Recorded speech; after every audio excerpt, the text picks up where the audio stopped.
of ourselves and we don't take anything That's too seriously. Yeah. Don't mind me. Don't mind you. Keep talking. Whatever. We'll do the thing. One clap. Oh, I was just applauding. That right? ends Yeah. it. Does it? Just applauding our conversation to start out. I thought I was helping with the test. I didn't realize it was a clapper automated system. Yeah, this is special I technology we have. I'll back up. Invested millions of the taxpayers' dollars into it. In a time machine to go back to the 1980s and get a clapper. Did they come from the 80s? I don't know. I just made that up. 90s, I feel. Yeah, we didn't have the technology for that in the 80s. Sure they did. Come on. Absolutely. They just didn't. I think they actually came with probably the technology every might not can have of been hairspray in the 80s. Every Can Can of hairspray and a clapper. Are you talking about the clappers that they used to use like at the Like football games? football games when it has the two sides and you just clap it back and forth? No, those have been around since the 1400s. Really? I think it was Da what Vinci. matches were they watching in the I was gonna say Da 1400s? Vinci. Yeah, it was Da Vinci that He said actually that never one. made one, but he proved it in his sketches, and it was built years later. They probably played that how I think it was how basketball started. They actually had human heads that they threw through hoops. It was I think that's a literal thing. That was a game that was the precursor to basketball. Can't be much bounce to those. No, but you might have kicked it, thrown it. I don't know. It had to go in a hoop eventually. Well, why crap. wouldn't you play with a human's head? I mean, What else are you going to use? It'd be What are you going to do? It'd Tie be up some disrespectful cloth? not to Yeah, play with exactly. someone's head at that point. it's the right shape. It's funny in certain cultures. No, it's not. Look, there's so many indents. You try to bounce it. It's round. I mean, once Wow. you kick it enough times, it's round. Okay, yeah. The surface is a road. We just like to get. We'll once get the this out of our skull system. starts cracking into play. Yeah, Yeah, exactly. you just keep rolling it, and then it's. Then Oh, it's I circular. get it. It's like you break the head so many times against the dirt, and then you tape it up. So that's what provides the bounce. Is the it's like the gelatinous, insulation. like the gelatinous remains of the head. It's like any good piece of sports equipment. It has to be broken in. Yeah, It's exactly. not ready until it's broken in. I have to say though, these running shoes, the ones I talk about them all the time, but they have a tire bottom. They're Under Armour shoes, Okay. and I literally took them out the first time, ran 15 miles, and my feet were absolutely fine. That's awesome. I can't believe it. I thought everything was gonna A hurt. tire bottom. Yeah, and it's just nice grip. It almost shock absorbs when you're running, so it takes away any of the pain that you might feel. Cool. All right, couple things just before we get started. Yeah, Talk as close as you can to the mic. Okay. Just not like right up against it, Yeah. so it's like distorting the audio. Just like a comfortable distance, but like not way back here. Yeah. You do your own podcast, so you know, obviously. Yeah. It's gonna suck. We don't have the arms, so static positioning. And the array is in the front of the microphone, not on top. So Okay. common misconception: people think if it's talking the top, it's the front. Right on. Other than that, just refrain from doing what I do every single Oh, yeah. episode. Yeah. Talking with your hands. Yeah. Drum If you roll, talk with your hands, please. talk up here. Yeah. Come on. Yeah, we get.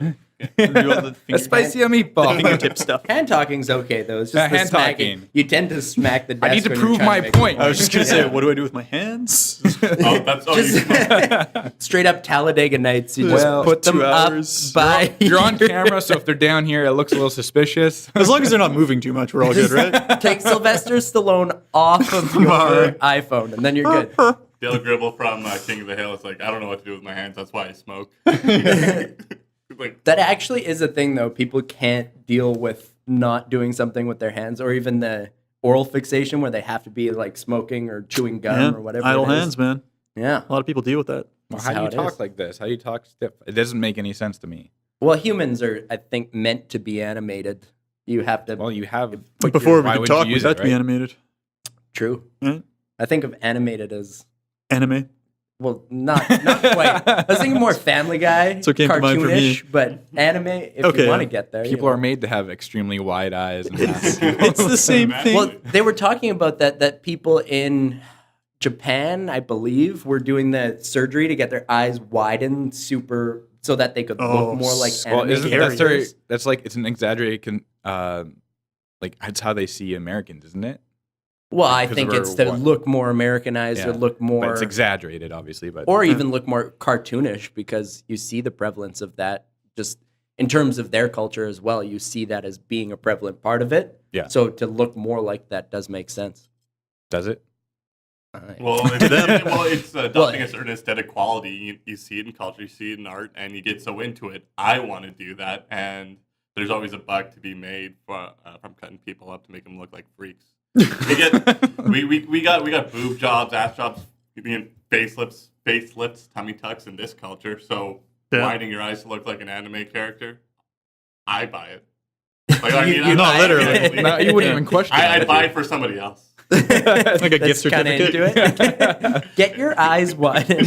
How do you put that to somebody and not offend? Especially the with like absolute a hell out of them? $50 gift certificate for like a $20,000 surgery. Well, you start a Kickstarter to get their eyes widened, and then it's This will perfect. cover. You don't tell portion them of a about it percent. until you've already raised all the money. Just like you should do it. I don't have the money. It's all right here. Yeah, I like the segue. So I think we're started already, right? Yeah, I'm Okay. just gonna move your Okay. mic even closer to you. Yeah, just to we be wanna sure. hear Even though you're pretty loud as it is, Absolutely Yeah. every lovely thing Thank you have you. to say. I'm it's right a here. compliment. Hello. Why don't you guys introduce yourselves? Since we're going off the cuff a little bit today. We're not going to stick to a format that you're used to. I think we have 4 podcasters in the building. We're here with a gentleman from Try Your Darndest, That's us. the other greatest podcast in the city. Yeah. The first greatest podcast. That's We what should put that out go there. actually and search what other podcasts are there in Winnipeg. I haven't really looked. There's a ton actually. Maybe we'll do our introduction first, just to get that out of the way. But I'd love to talk about that. So my name's Fraser Young. I'm one half of Try Your Darndest, and I'm an electronic technologist as of last week. Just finished school, so I'm very happy about that. Living the life. And yeah, my main interests include taking care of myself, hanging out with my cat, reading books, and trying to be big and strong. Working on it. I'm at the beginning of that journey. It's a process. Yeah. you gotta build into it. I'm Amitoj Singh. I'm the other half of Try Your Darndest. I'm a Sagittarius. Not that I really care about that fact. but Do you I'll like throw it long out there. walks on the beach? I do, at sunset. That's a lie. Sagittarius don't like long walks on the beach. Right now I'm a part-time student at the University of Winnipeg. Trying to get an English degree, and I also work for Via Rail. But those two things I'm hoping to switch up very soon. But we'll see. What are you hoping to switch up into? I want to get into an English program in either Concordia or McGill. So I'm just Cool. waiting to get word back, and I'm looking to leave my job with Via Rail to go do that. Yeah. Via Rail pays like pretty well, right? Oh yeah, it's awesome. Well, you two have Yeah, both that's great. worked for Via Rail Yes. at some point. I worked there for 3 years, ending in 2017 or 2016. Yeah, it was that's the last the year I year. started. Yes. I was like, this guy's coming along. I don't know. What did you do for Via Rail? We worked on the train as called senior service attendants. Or service attendants, porters, waiters, bartenders. Yeah. Like frontline whatever they customer needed. service stuff. Yeah. Okay, Yeah, making beds. That's We're like sweet. glorified maids. that's kind of cool, and you get to see the country You wear kind the of outfits. in a different I would if they perspective. paid me. It's That's true. traveling by rail is a very unique experience that I can't recommend enough. If you're about the journey and not the destination, because you're gonna be horribly late wherever you go. If you're in a rush. Yeah. but the journey itself it's an experience unto itself. Yeah, I've never taken a train across Canada. It's one of the things on my bucket list. So Oh, do it. Highly recommend. I want. Yeah. They had the 25 or sorry the, The 150, Canada 150 pass. one. Yeah. If you're under 25, Yeah. unfortunately, Oh, I'm not. Oh, damn. And I was Oh, like, that was nuts. It was Must it have was been so bungled, busy. It was bungled right from the beginning. They were only supposed to sell so many. They oversold. False promises were made. They kept half of them. So the trains were over capacity, essentially Oh, in really? economy class. Yeah. But no, it was fun. No, I enjoyed the challenge because it was a lot of young, understanding people who only paid Yeah. $150 for unlimited travel. So yeah, what do you have to complain about, right? Yeah, exactly. I heard somebody, like one of the passengers, they were complaining, and the buddy said, dude, we paid $150 for this. And they're like, oh, yeah, right. I bring the mic just a little bit closer. Just a little bit? Yeah.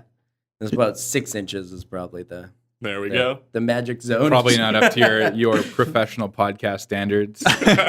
Yeah. Our professional podcast standards are only set by the fact that we've recorded as many episodes as we have.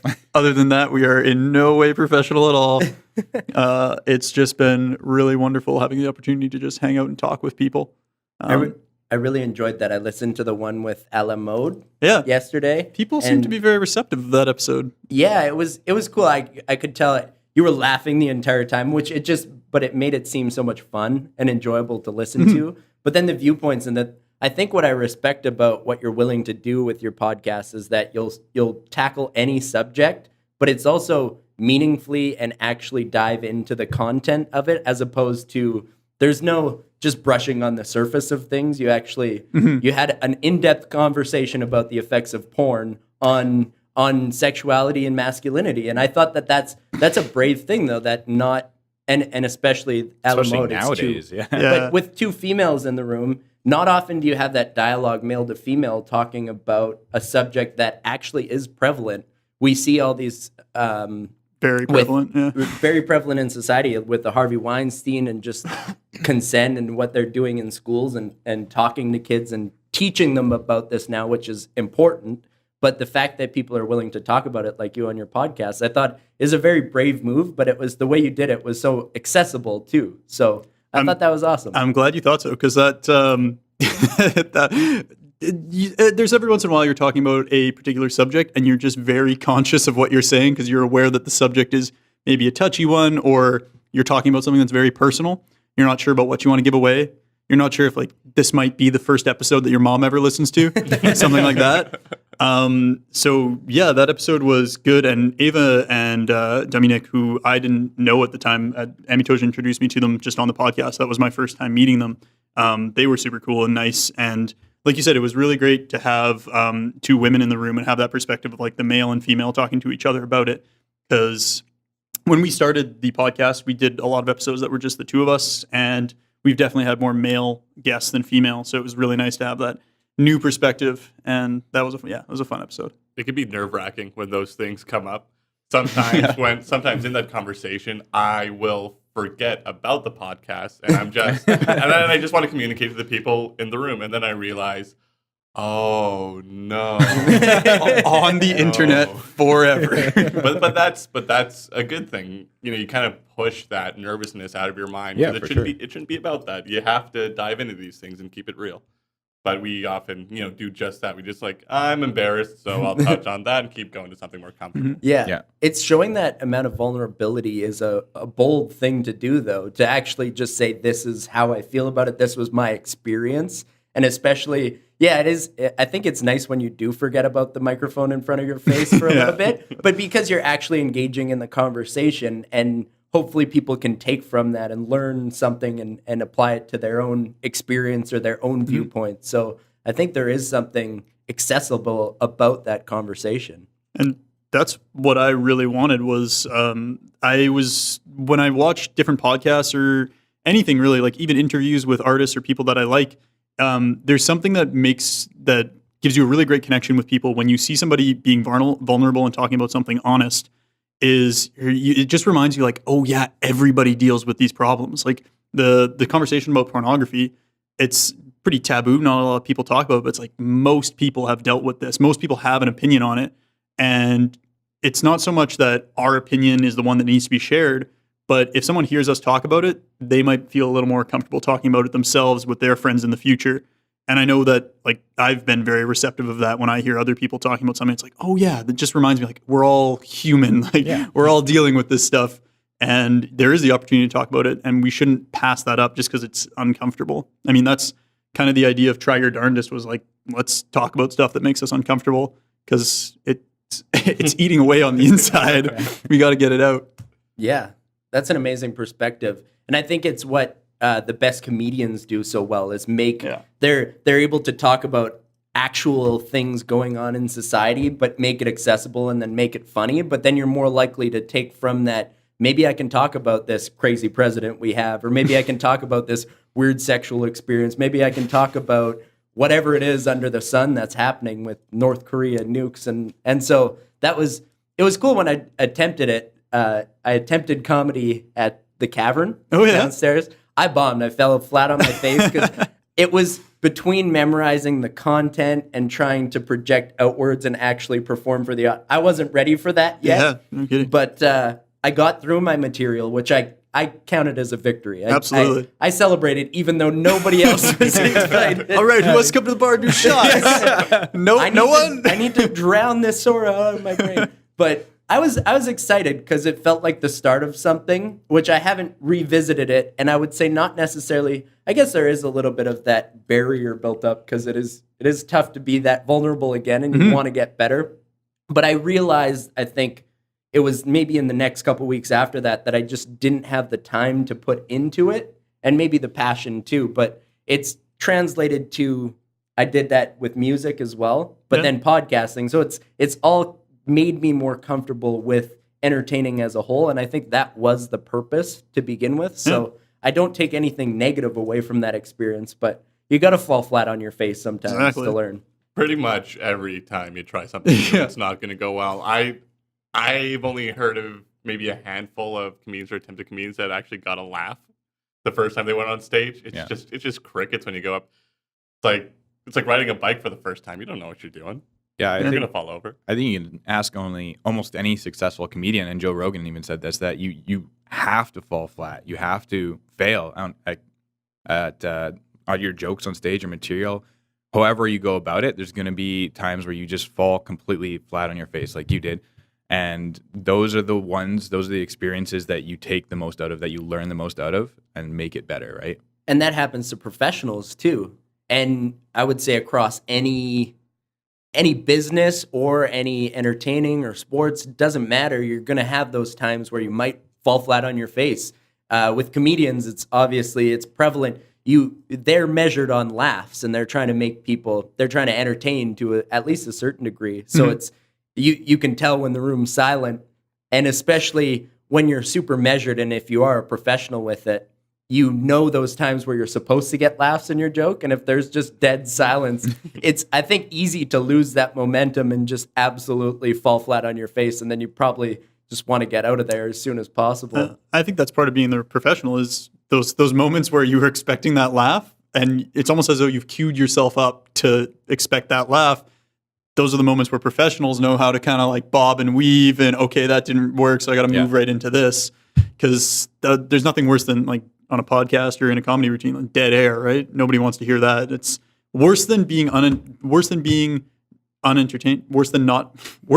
being entertained is being uncomfortable. Yeah. And 100%. silence is uncomfortable for just about everybody. Unless you're one of those meta comedians. Yeah, I guess. Who thrive off the anti-comedy of it all. Yeah. Well, there's certain situations too, like more interview-based podcasts too. They will intentionally leave or ask questions that are going to leave that pause to make it more uncomfortable for their guest, and they want that because they want a more honest answer out of them. Mm-hmm. And so it works for some people, obviously not for everyone, and dead air is especially hard to play with. Yeah. I mean, it goes for anything. Theater's the same thing. If you run into that dead air or you deadpan, it's the worst thing in the world. I've been there. It sucks. I am bad with silence. I don't know what it is. I always have felt the need to bridge silence with just sometimes mindless chatter. And so I've become more aware of that now, where I like to be more, I'd say I'm a more introspective person now than I've ever been. I like to think out what I'm going to say, or have something, not necessarily, doesn't always have to be educated, because I think sometimes if you're searching for that educated, but that honest answer. Come across as a little pompous, maybe. Yeah. Well, let me tell you something. I know. Non-prescription glasses. I have prescription one. glasses. Thank you very much. Just a monocle. Very, very. All right, story checks out. He's got prescription glasses. I do like the monocle emoji. I used that for the first time. I found a way. I hated emojis for the you longest put it on time. I think you put it on your Instagram story. It was for last podcast when we were doing a little bit of promotion. I said it'll make you flyer than the guy with the thing on his eye, and it was the guy with the monocle. Yeah. Oh my God. I enjoyed that one thoroughly. Yeah. Oh, Riley. Emojis to improve your intelligence. They exist. No, I don't think that's Okay. true. Sorry, never mind. It's weird that we're cycling into this emoji language almost. It's almost full circle back to hieroglyphs and caves. Yeah, absolutely. We're drawing pictures to each other, but you don't even have to draw them. They're all just preset. Yeah, they're drawn for you. Look at language. It's gotten shorter and shorter over time. How people don't call it Instagram, they call it Insta. Or Well, the that's- gram. Yeah, the gram. Or gram. I've never called it the gram. Oh, I've never really? called it either. I didn't know what people were talking about. And kids at work are like, I'm on Insta. I'm like, is this some new social media platform? They just cut it down. It seems to Not be a enough sense. time. It seems to be a sense of laziness with our culture, though. That it started with text because for some reason, and it doesn't make sense to me because obviously actually talking to somebody is probably the shortest point to getting whatever you want Yeah, absolutely. to them out. If you've actually got something important to say, try saying it in text. Try having an important conversation via text as opposed to having a 2-minute phone call.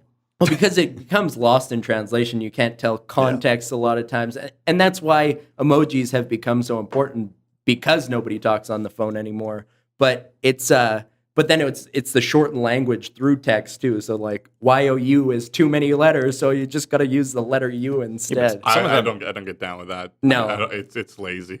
Oh, you calling my mother lazy? Yes, I am calling your mother lazy. My mom ends every text with "love you, mom." My mom. So, my mom but it's also love uses, the letter U. My mom also uses R and U. Yeah. That's personalized then, right? Yeah, exactly. I feel it's very nice. I don't like reading it. It's visually unappealing, Visually So if your unappealing. mom and it's did that- insulting. And it's insulting to my intellectual vanity. So But really, Yeah.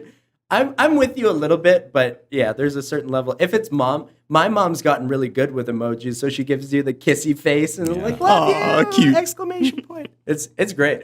The fact that I never thought my mom would figure out technology, but she's got an iPad and she just zips along and she's always Googling something to try and prove my dad wrong. But it never.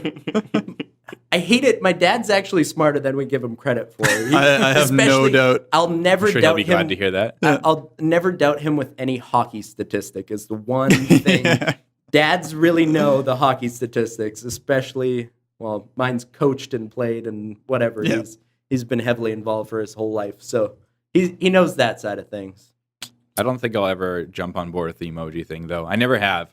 My emojis are the ASCII, like the Asterisks two. and- The ASCII code. Like it's just the two. The OX70? colon bracket The for happy emoticon. face. I still do that. Yeah. I'll Yeah. send that to even my mom. Like, Yeah. okay, good night, happy face with that. Yeah. And if it doesn't automatically switch. Hello out there to all our listeners and viewers of the podcast. I just wanted to apologize. We ran into some technical difficulties and lost about 5 minutes of conversation during the podcast, so we will pick it up from here. However, if there's some confusion, that's why, and I hope you enjoy the rest of the show. Doubling down. See, but are we back on? We're back on now. So Okay. we had As of this now. conversation, and you said the exact opposite. You took the opposite standpoint. So you just said He's a devil's that we have- advocate. Don't trust the that we guy. have too many people.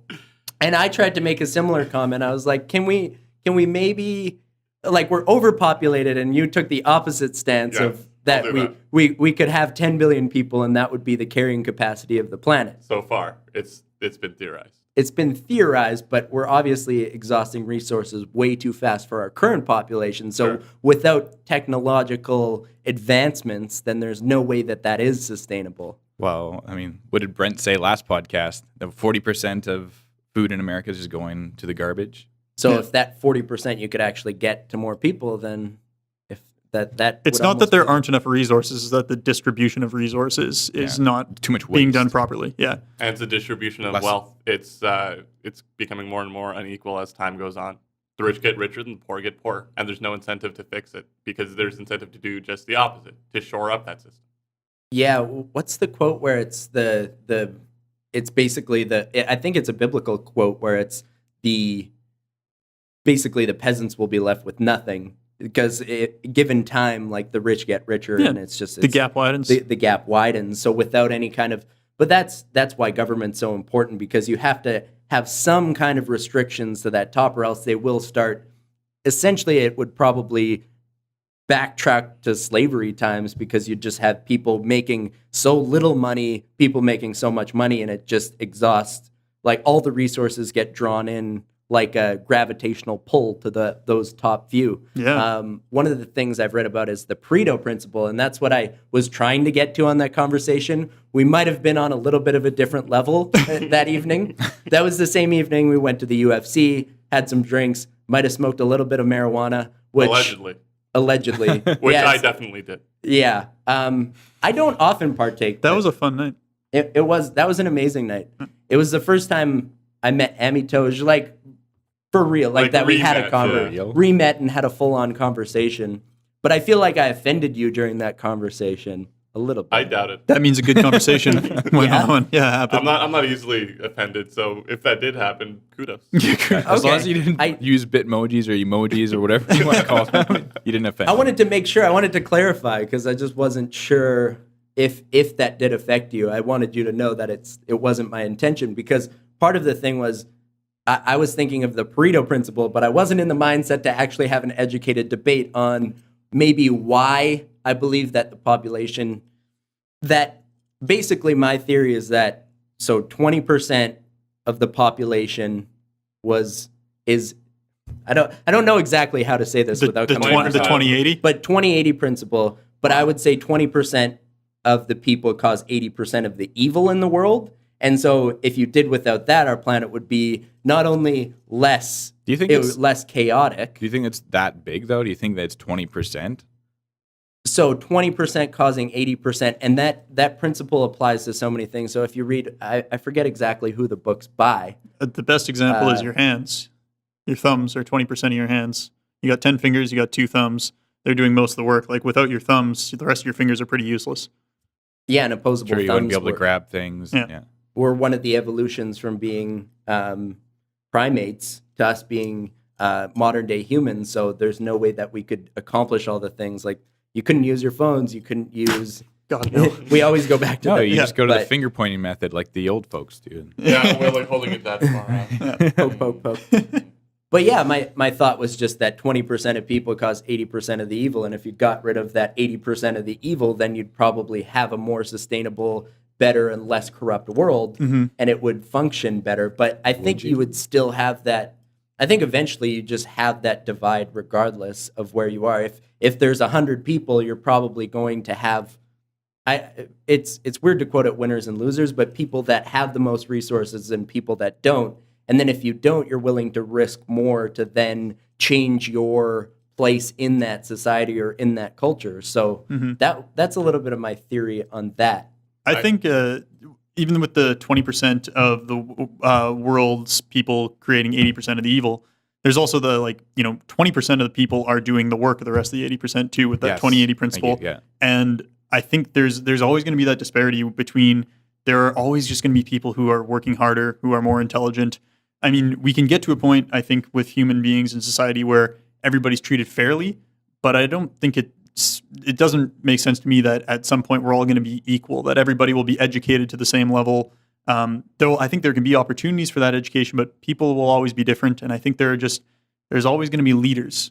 And it's always going to be that 20% of people that are getting a lot of the work done. Yeah. And no matter what, it seems weird, but We may it's not hard to always deny. agree about the way they go about what they're doing, but in a lot of ways are giving us access to things that we wouldn't have without them, right?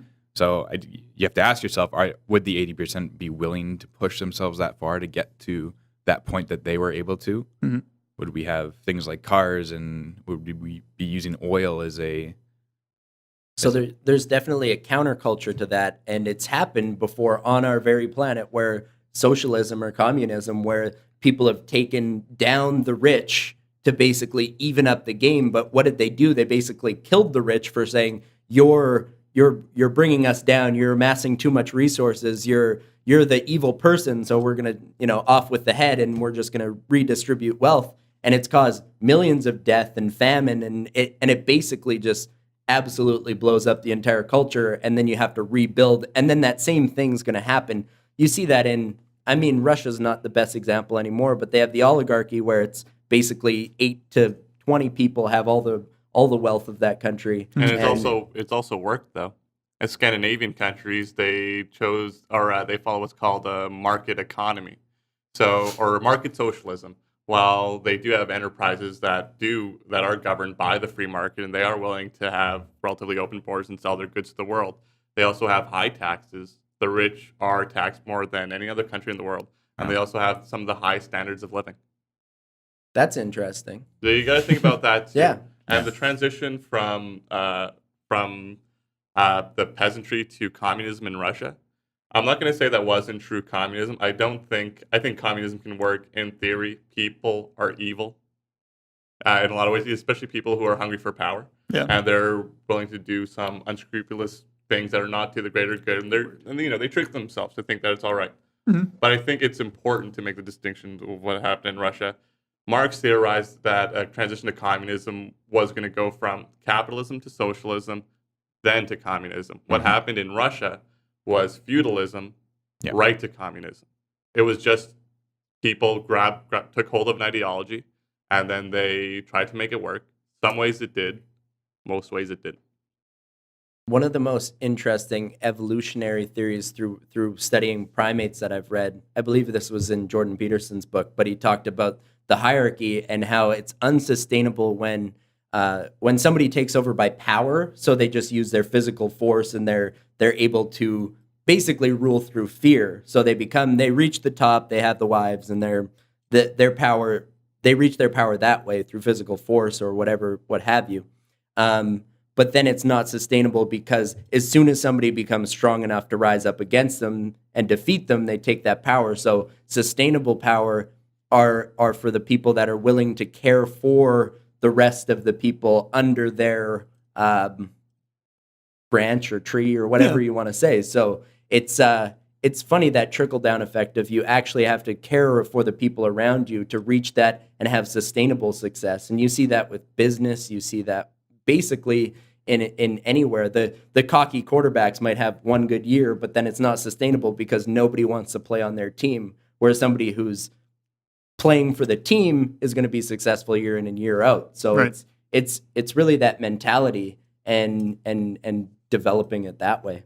Yeah, I think there's a big difference between someone who is powerful and able to take control, but someone who is actually competent that can do the job properly and not just get into the position, put themselves there, and say, now I'm in control. Because, like we just pointed out, those people are usually anybody under them usually resents them, and that immediately creates a hostile environment where eventually somebody's going to want to overthrow them or revolution or whatever it might be. Whereas you need to respect your leader as being someone who is competent, that truly deserves being in the role, right? Kind of sounds like the Trump situation right now. There is a lot of hostility under him, though. Like, look at how many people have been fired or just straight up quit. Like, he doesn't have a very loyal staff. No, I mean, I don't follow the Trump thing very much, but you can't not be exposed to it. Anywhere you look, anything you listen to, you're going to hear about Donald Trump. Yeah.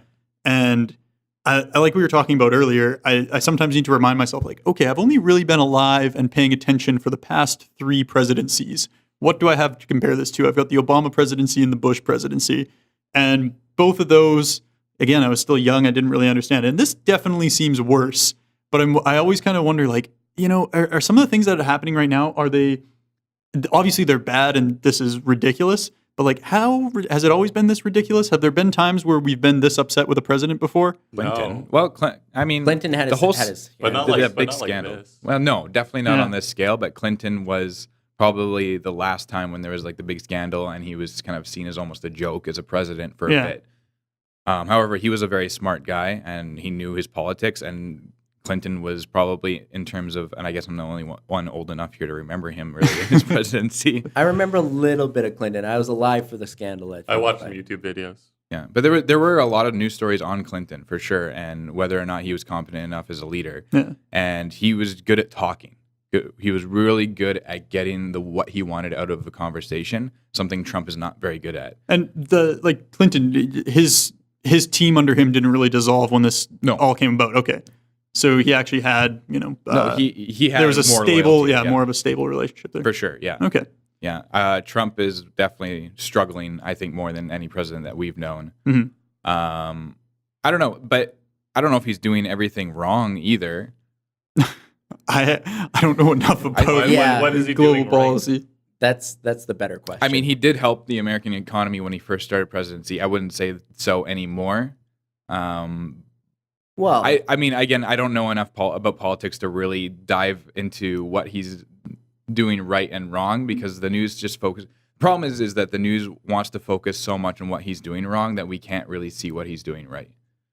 I mean, there is wonder. the outreach to North Korea. I feel like that is a right approach to that situation. They want to figure something out. Yeah, And I think that's true. That is a good attitude to have. What bothers me about Trump and his supporters that they shit on anyone who isn't them who wanted to do that. Like, that's wrong. You're a traitor. But when he does it, it's good. Right. There has to be something so corrupt in that mindset that not that you can't accidentally do something right, Mhm. but Accidentally. but your governance is going to be bad. It's the quality is poor if you don't have a degree of competency and even respect for yourself or other people. It's not going to result in a good There's definitely no administration. respect. That's for sure. Good no respect out there. Yeah. I No, think I mean, from Trump to others, but also from others to Trump. I But imagine. you saw that it's the things that came out during his campaign. I can't believe anybody would even be surprised that this is how he's leading. You're not just going to change overnight into this presidential figure. He had tendencies towards sexist viewpoints and racist viewpoints, and these are legitimate things that have come up in former speeches or whether it was that talk on a bus with, I forget exactly who the reporter was, but those things came out, and it's like, yeah, a guy who was that even 10 years ago, 5 years ago, is still going to likely have those same viewpoints. But especially at his age. But yeah, it's a little bit ingrained.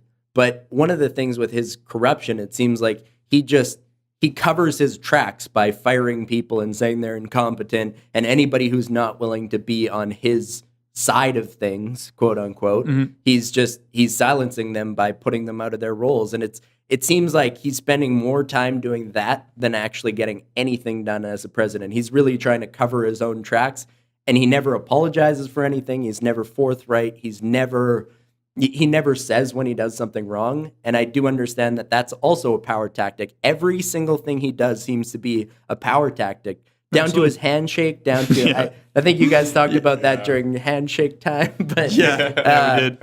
But it's so interesting though that somebody just plays the system that way, and the fact that he found himself into a presidency, so there's something to be said for the knowledge that he has as a bully of a business person. Is I think probably how I'd put it. like the knowledge of a bully, what you said about him never apologizing for stuff, that seemed to be a really big draw. I'm an asshole. Yeah. Like, deal with it. And he because there are talks- so many people that just agree with that sentiment. Like, I'm so tired of seeing politicians lie about their behavior over and over. When this guy is an asshole and then is like, yeah, I said that. People are like, what? This guy's running for president? Yeah. They're going to vote for him. It is something animalistic crazy. because I would say the Americans want to be seen as strong in the world, so they want a strong leader who's not willing to back down for their beliefs, their viewpoints, and their freedoms. So I get that viewpoint, but he just seems like the wrong way of going about that. You can have a strong leader that's still a good. I would say the Clintons of the world and the Obamas of the world were statesmen. They were speakers, and they were genuine, and they actually had vision for the country. Whereas Trump's vision is like, screw it, we'll drill for oil. I'm not going to be here. I want to make billions of more dollars and have a daughter that I want to sleep with. He did say it while he's like, if she weren't my daughter, I would date her. And that was a Trump You can quote. date somebody without sleeping with them, Riley. You can. If you only go on 2 dates. Listen, asexual is a thing now. Yeah, of course. Yeah, It's always been a thing. Trump, his body language, even if you ever look at his interviews compared to past presidents, is very daunting and very. He talks down to you. He talks down to whoever is interviewing him, and his hands go out like this. He's always putting the wall up between him and whoever he's talking to. This is how he talks. That's true. All the He time. like frames things. Yeah. He frames things, and he always has his hands up. So it's almost like a stop. Here, this is the Listen. wall. You don't pass this point. This is the point I'm making. We stop right here. Yeah. Whereas you look at people like Obama or Clinton and the way they talked, hands were open. Yeah. I'm giving you something. This is the advice I'm giving you. This is what we're going to do for the Americans. This is what we're doing for our people. They talk like this. Trump, this, like hands out, up. Yeah. I guess I should clarify this. This, people who are listening to the Like audio. this. Like that. Hands up, and then Obama and Clinton were kind of hands out to like they're giving or open to Isn't that conversation. funny? Full circle, you could probably derive from their personality that they'd be more open to having a discussion with people and actually listening to different viewpoints if they are always open as people and receptive to the world, they're likely going to be receptive to other people's ideas, thoughts, and so they'd be willing to work with others. Whereas a guy like Trump putting up a wall, he's constantly in his own mind and probably has only his own viewpoints and doesn't want anything from the other world. And you see that with the way that he leads. He's unwilling to work with anybody and compromise. It's all what he wants. That's too bad. He just wants to be loved. That's all that he wants. Like unconsciously, I think that's what he wants. Consciously, I don't think he understands wants himself. I think consciously he just like he likes people telling him that he's a great guy and doing a good job. I think to him that's validation, but it's so empty, right? He just needs more of it and more of it and more of it. I think what you said, like he wants money and power because he does. I think he like unconscious. I think most people just want to be loved, and unconsciously that's what he needs.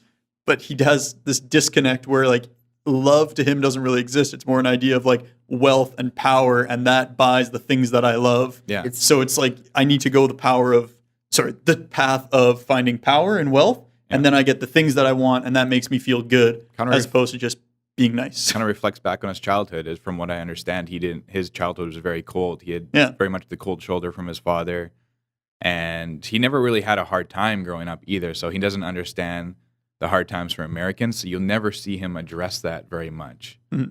He has a very transactional way of seeing relationships and the world. He sees money as being able to buy what he wants, like you said. But everything's about a deal. But right? it comes off as he knows one side of how the world works, and I almost think that it's easier to come from another side where maybe you have less, but what you focus on are the relationships and the people around, or what you do have to be grateful for when you're given everything and when it's all accessible monetarily to you. You have this superficial viewpoint of the world of just that's how you see the world, and as you go through it, you don't have to work for anything, so you don't. And not to say, I mean, he's built successful businesses and driven them into the ground multiple times and went bankrupt. I think there's something really funny that every time he comes out with a new book, the next year his business goes bankrupt. And I think it's happened 4 different times of books. Has of released Trump. 4 books. I think 3 or 4. It's impressive for a man who doesn't read, isn't it? Yeah. Wrote 4 books. Paid for 4 books to be written. Yeah. Let's be honest. He definitely had some ghostwriters helping him out. I was actually at Value Village a little while ago, and I saw The Art of the Deal by Donald Trump at Value Village. I was very tempted to buy it just because. But I looked at it. Support him? Exactly. I looked at it. I was like, this is 400 pages. There's no way in hell this guy ever wrote 400 pages. You look at his personality. He doesn't have that kind of patience to sit down to write 4 pages. Yeah. Yeah. I was like, okay, yeah, ghostwriter for sure. One of the things I see is, so he has that focus on money and power, and I don't necessarily think that those are bad things if used correctly. Like, you can affect change in the world with money and power. Yep. That's something, but it's the purpose behind it is maybe what's so much more important than, like, if that's your aim and that's at all costs you just want money and power, you're going to do anything to attain it, and you don't care who you step on along the way. Whereas if you have purpose, and I mean, my intrinsic thing is I want to help people in any way that I can. I want to empower people. I want to help people, and I want our world to function better. Yeah. And that's my goal. And if I can do that in a small way, great. If I can do it in a big way or medium way, whatever it is, and it's probably tough to measure, but if you can make that effect with people, I think that's fulfilling to me. So one of the things that I see is purpose being so important. And I actually wanted to know just what gives both of you purpose and what your goals are in that sense. Oof, that's heavy. I kind of the same thing. I mean, for me, my purpose right now in life is I'm just trying to really focus on myself.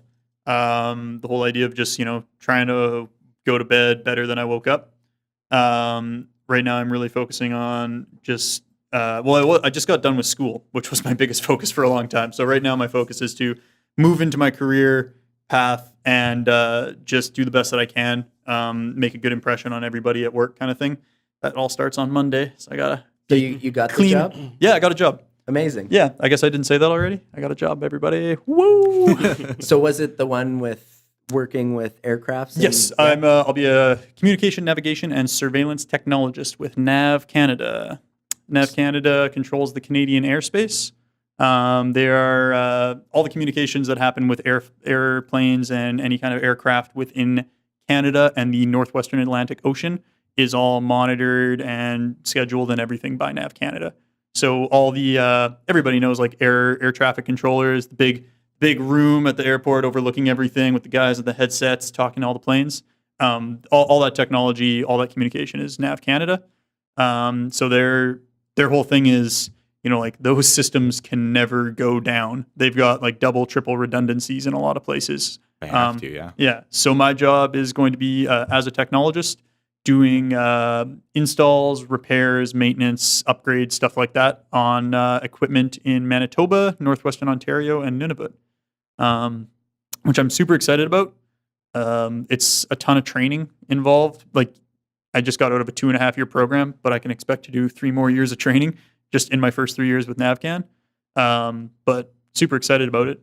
So I guess going back to what my purpose is right now, I, within the past few years, just decided or realized really that I can't affect, being the change.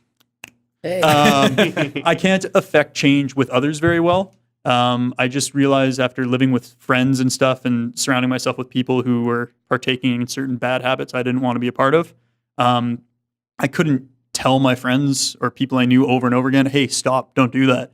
Don't do it because I don't do it. Like nobody wants to hear that. If you want people to change, you should probably lead by example. So I started really focusing on myself. If people needed help or they reached out to me, I was very happy to help. But what I want to do is do my best to be the best I can be satisfied with myself, be happy and healthy, and let that affect the people around me. I want to be available and as competent as possible to help first of all, my friends and my family, and then moving outwards to my community. And I don't have I've been living in 6 different places since I was 19, so my community keeps changing. But I hope to, in the next couple of years, find a place where I can settle down and then, eventually get to know the people in my neighborhood and work around that. I was actually just this morning before coming here. I live in the West Alexander neighborhood right now, just downtown. I live on Bannatyne Avenue. And the West Alexander Residents Association did a spring cleanup this morning. So I went and helped them out, just picking up trash for a couple hours across the neighborhood, and met a lot of really great people and people that were, they've been living here for 15, 20 years or more, and they care a lot about their communities. And that's the kind of behavior I want to emulate, is these people that they realize that healthy communities, this whole problem we have in the world right now where there's, people are everybody's against each other. We have so much conflict. It's because we're all so concerned with what people who we don't even know what they're doing. Like, why are we so concerned with all these people on the internet, people whose faces we've never seen, that we can never talk to face to face? Like, get to know your neighbors and help them out when you can. And that kind of, I think it's think globally, act locally. That's huge. I think that we don't realize how big it's like, making a ripple in a small pond, like that carries. I think it makes a lot more of a difference to make a lot of little tiny differences as many times as you can than it does to focus on, I'm going to make this one big difference. I'm going to do this one big thing that changes everything. And I think that we sensationalize our lives because we're surrounded by sensation all the time, that we all kind of have these, it's nothing wrong with having big dreams and goals, but, let's be realistic. Like, sometimes it's better, if you're going to buy a frozen pizza, it's better to buy a frozen pizza with veggies on it than a pepperoni frozen pizza. I used this point yesterday, but like that, even small wins are wins, and they shouldn't be taken for granted. Like, if you want to start eating healthy, don't just go out and buy a bunch of veggies and kale and all that kind of stuff, because it's just going to go to waste in your fridge because you don't know how to eat that way yet. Take one small step and then do another small step tomorrow. So that's my purpose right now. It's a very long answer. Yeah, one question. Yeah. But yeah, that's what I'm trying to do. Just take care of me, then my mom and my siblings, my grandma, then my friends, and then eventually, hopefully, that just circle keeps getting bigger as I become more competent. That's amazing. And what you're talking about, making the ripple in the pond, there's a saying for that, right? There's become a big fish in a small pond before jumping to a bigger pond. Okay, yeah. Yeah. Interesting. Which I was going is- to say big fish in a small. I've never heard that before, jumping to another pond. Yeah. But I think that's huge. Like, you can't just go out and expect to make a huge impact because, well, unless you're willing to fall flat on your face over and over and over again, which, Well, again, is something you need to do. Yeah, you have to build towards it. And so if you have that as the goal, but you have to start somewhere and you have Yeah. to take those steps along the path to be able to make, maybe it's only upon reflection at the end of the day where you go, maybe I did make a big difference on all those small steps along the way. But if you have that as the aim, that purpose, then you're going to achieve it at least better than if you don't have any thought or sight or viewpoint to aim at. Yeah. And that's something, the star to aim at is something that's come up. But I think that that's a beautiful viewpoint on just how to affect change in your own life. And that seems something so important too. One of the things that came up that I was thinking of when I was looking at setting up youth programming. So I looked at starting my own business. I came up with a business plan. Things didn't work out. I've talked a little bit about it in the past. But one of the things I came up with was actually a measuring tool that I wanted to use with youth, and basically to assess at the beginning and at the middle and at the end to see how they had progressed. And it was a little bit mixed. It was going to be physical literacy based programming, so the essential movement skills that people need to be active, because I see there's a lack of, you have the overprogrammed kids that have a lot of skills, and then you have underprogrammed or underserved people that maybe lack the skills, and then it becomes that much more difficult for them to be active throughout their lives. So one of the things was I wanted to increase physical literacy skills, but I thought it was important to bring a component of wellness and health involved with it too, just other indicators. And so I developed, it was, I think 3 pages, but it was maybe 20, 25. I didn't want it to be that long. And they were pretty simple questions. It's like, how would you rate how you're feeling about your life in general, or whatever it was. And so the scale, and then eventually you would get a score at the end. And I made the mistake at that point of doing it myself. And I just worked a job where I was working tons of hours, and I came out of it. I was I'd gotten a lot of great experience and accomplished a lot of great things. But after doing it, I believe I scored about a 59 on my own measuring tool out of 100. And part of me... At least you know your measuring tool is honest then. And that was the Hey. thing. I wanted to do it honestly. D's get degrees, man. Yeah. And I've had that theory before where C's get degrees. But because usually So when do you're... Ds. Well, So- I don't think Well- 59 is a C, unfortunately. It was a Depends 60. on the curve. Well, yeah. So if you're There you using go. that scale, Thinking on I the bright was side. I was underneath a C. I was at D plus, if you want to. I was on the cusp of getting maybe a C minus, but literally using my own measurement tool of health and wellness and physical literacy, and I went, how can I teach people to do this? And maybe this is why it failed a little bit too. How can I teach people to do this if I myself am not at the point where I'm at least a 90, at least accomplishing an A, so that I can actually teach them how to be that themselves, right? That sounds like a fake it till you make it kind of situation. Well, but I would say that started me on a path. I've started to go to yoga and do a couple different things and start to really focus on reading professional development literature and maybe and ask those questions and seek answers of how can I better this in my own life?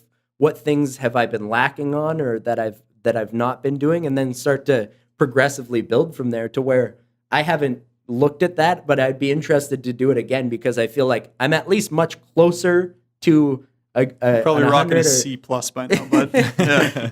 I would say just personally how I feel, I'm living an A to A plus Ooh, life. Nice. And I wouldn't say that that's every day. There's definitely those blips on the path where there's usually one day a week where I just go, why isn't this happening for me yet? And then I eat a pizza and I have a glass of scotch and then and then I reset and recenter, and then the next day it usually builds a little bit better and you get back on track. So sometimes you need that. But that came up when you were saying that. So I thought it was necessary to share. Absolutely. But Amitoj, I really do want to know about your purpose and what makes you tick as well.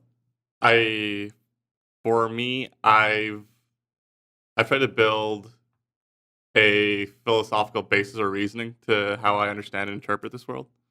And I believe that my purpose is to make connections with people.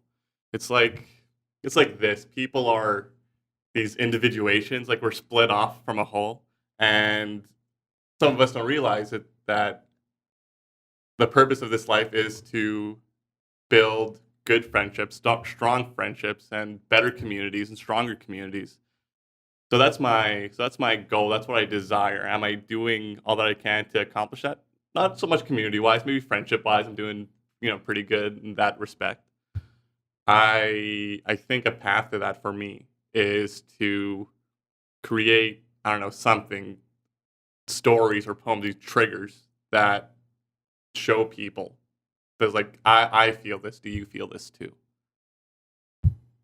That's a beautiful thing too. I've started writing recently, just in terms of I've come up with a lot of different. I'll open my notebook to. I've made about 50 ideas for different chapters or different things that I would be interested in writing about. And it's usually the first one I see. I just put it on the top and then write stories or life experiences or anything I know about it, and just continue through. And actually, the last time I did it, it was about 10 pages, but it was a couple of stories and things that I maybe swept under the rug and haven't confronted. So it's kind of interesting that those came up, and I wrote honestly about them, about my experiences, and I think it would be accessible for somebody to read and just understand that you make mistakes in this life, and you can take wrong turns, but you can change that and start to build yourself up again. I don't know if I'm ready to admit it to the world yet. Yeah, but well, that's always tough. I've went through phases in my life where I had friends that were living a certain lifestyle, and I got sucked along with it. And I like to meet people, and I'm a social being and like to be around and create those connections. And when I turned 18, it's like you start going to the bar, you start drinking, but then what you don't see is a little bit of the superficiality of those relationships when you are either drunk or high. And eventually it does turn into, all of a sudden your social circle is a lot of party friends that you wouldn't hang out with if you're not in an altered state of mind. So going out and drinking every night or whatever it was. And for me, it was, I think the toughest times were, I saw it as I was pursuing football and I was doing something so physically demanding and working so hard, and I was in school pushing myself along the way, so I was doing something intellectual, and I needed that release, and I felt that it was necessary that every time I had, it was let's go do something social and fun, but then all of a sudden it was, drugs become involved, and they're easily accessible in this world. Honestly, too accessible, especially in those environments, and sometimes you get brought along the ride. So whether it's MDMA or cocaine, there's literally a lot of that around this city, and it's unfortunate. And I'm upset at myself a little bit for getting brought down that path and allowing me, because I always had the viewpoint that I was never going to be that person, that I never wanted to take the easy way out, and that's something that I felt I would never do in my life was go against those morals that I had.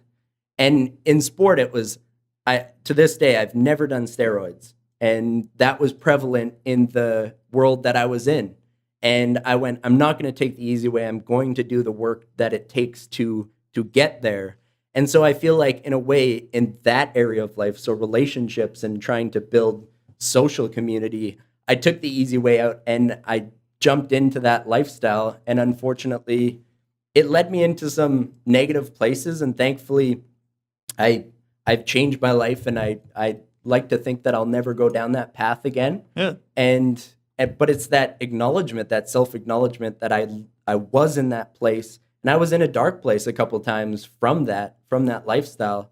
And I'm happy for the fact that I eventually realized what I was doing and realized that those were superficial experiences, and then I wanted to have more real experiences in my life.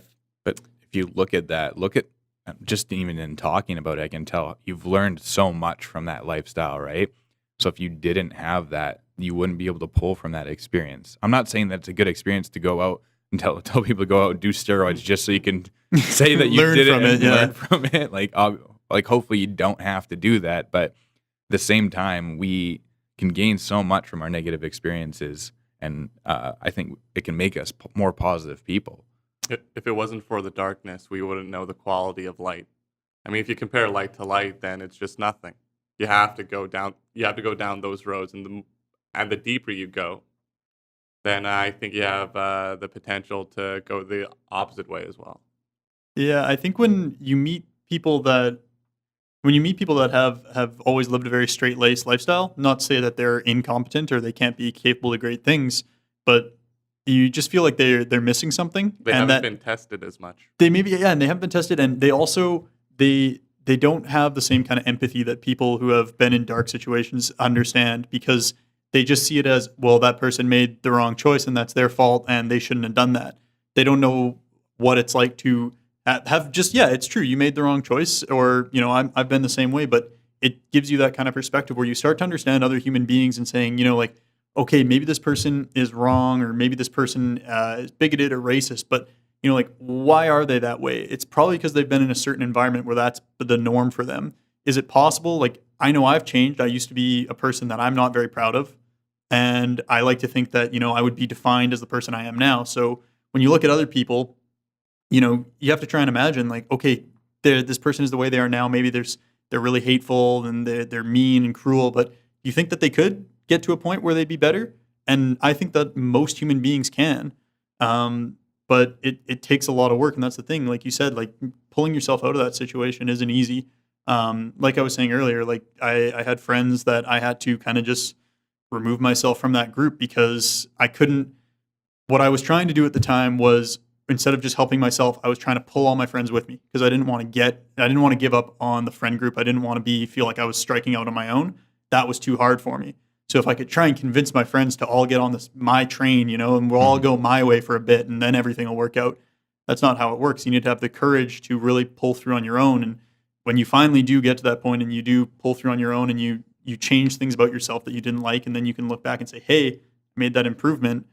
That's super important. And having that perspective of thinking, do you know what? I think all people are capable of that, but it's a personal journey. It is. Yeah. You need to pull, like, people can help out, but you got to have that motivation. Well, you can't force someone to change, right? You can't force that on anyone, but it's very noble if you want to try it, and it's very ambitious, but it leads to frustration. I've been there. I am there.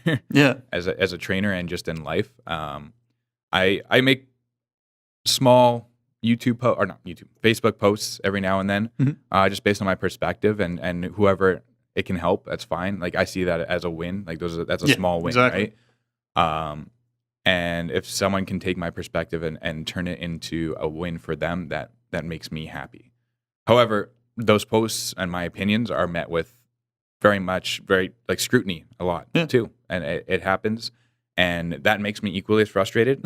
And I have to calm myself down. I actually recently this week started writing a new post to address those people. I haven't posted it yet, and I'm always thinking whether or not I should post it because it's a very harsh post. And not speaking down to them. It's just a reminder to people that my perspective comes from my experiences, and I don't expect everyone to agree with it.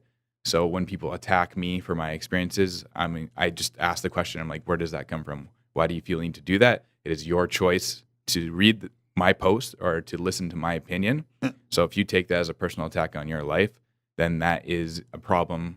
That's a you problem, unfortunately. I totally I can't agree help with that. you with that. Sometimes, I was just going to say, sometimes it's not so much that you're being negative, it's just that because they disagree, they project negativity onto you. Yeah. And that just makes things worse. Part of dealing with that is there's one half of setting the example and maybe telling somebody, but you can't beat them over the head with it. Or it's like, no, I showed you, I've told you, that's it. The other part of this life, you have to remind yourself, people are going to be mean. People are going to be malicious. People are going to be selfish. They're not going to be interested in whatever I have to say, but will attack it regardless. And you have to accept that.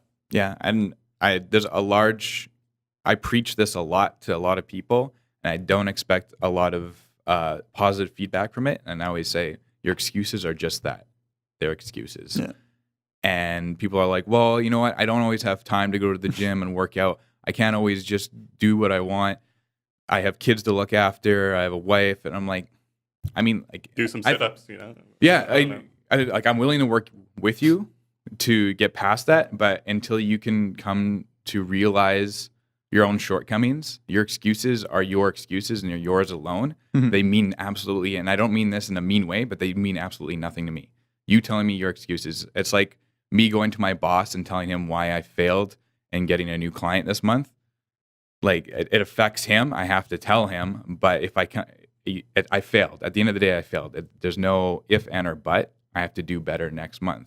So it's just, you go to him, you say, I failed. I need to do this in order to do it, in order to do something better. Yeah. Right? So you have to be able to look at what you can change, what you have, and you always have a choice. Everyone has a choice. And it baffles my mind when people think that they don't. You have a choice in what you do, and you have a choice in how to interpret what happens to you. You don't always have the choice in what happens to you. The events that happen to you are not always in your control, but you have that choice in how to interpret it and what to do about it. People don't want to believe that they're in their own control, and I think that's because they can't handle the responsibility. The thought terrifies them. And like, it terrifies me too. Yeah. And that's kind of been what, like we were talking about, like my process, my journey over the past 5 years since I was 20 and kind of a loser. Like, it's taken me 5 years, and the toughest part about it was like just accepting the responsibility. Like, if I say I'm going to go to the gym, if I say I'm going to do anything, like actually following through on it, making sure that you follow through on your promises to yourself. You know, it's hard enough to follow through on promises for other people. Start by learning to follow through for yourself, because if you can't even trust yourself to follow through, then you're in a bad situation for sure. I never thought I could motivate myself as much as I have in the past couple of months. And I had a cool moment today. So I did yoga just before this podcast, and I'm doing the half marathon tomorrow, the Winnipeg Police Service half marathon. But I wanted my body to feel good, so a good yoga stretch in and make sure that everything's, feeling good for tomorrow. But there's the meditation portion right at the end, which I've really enjoyed. It's nice to just have that reflection on sometimes, and I find it's usually relaxing, but I felt I got a viewpoint of my journey thus far, especially towards doing something like a half marathon tomorrow, which actually wasn't even the aim going in. I'm training for a Spartan race that's happening in June.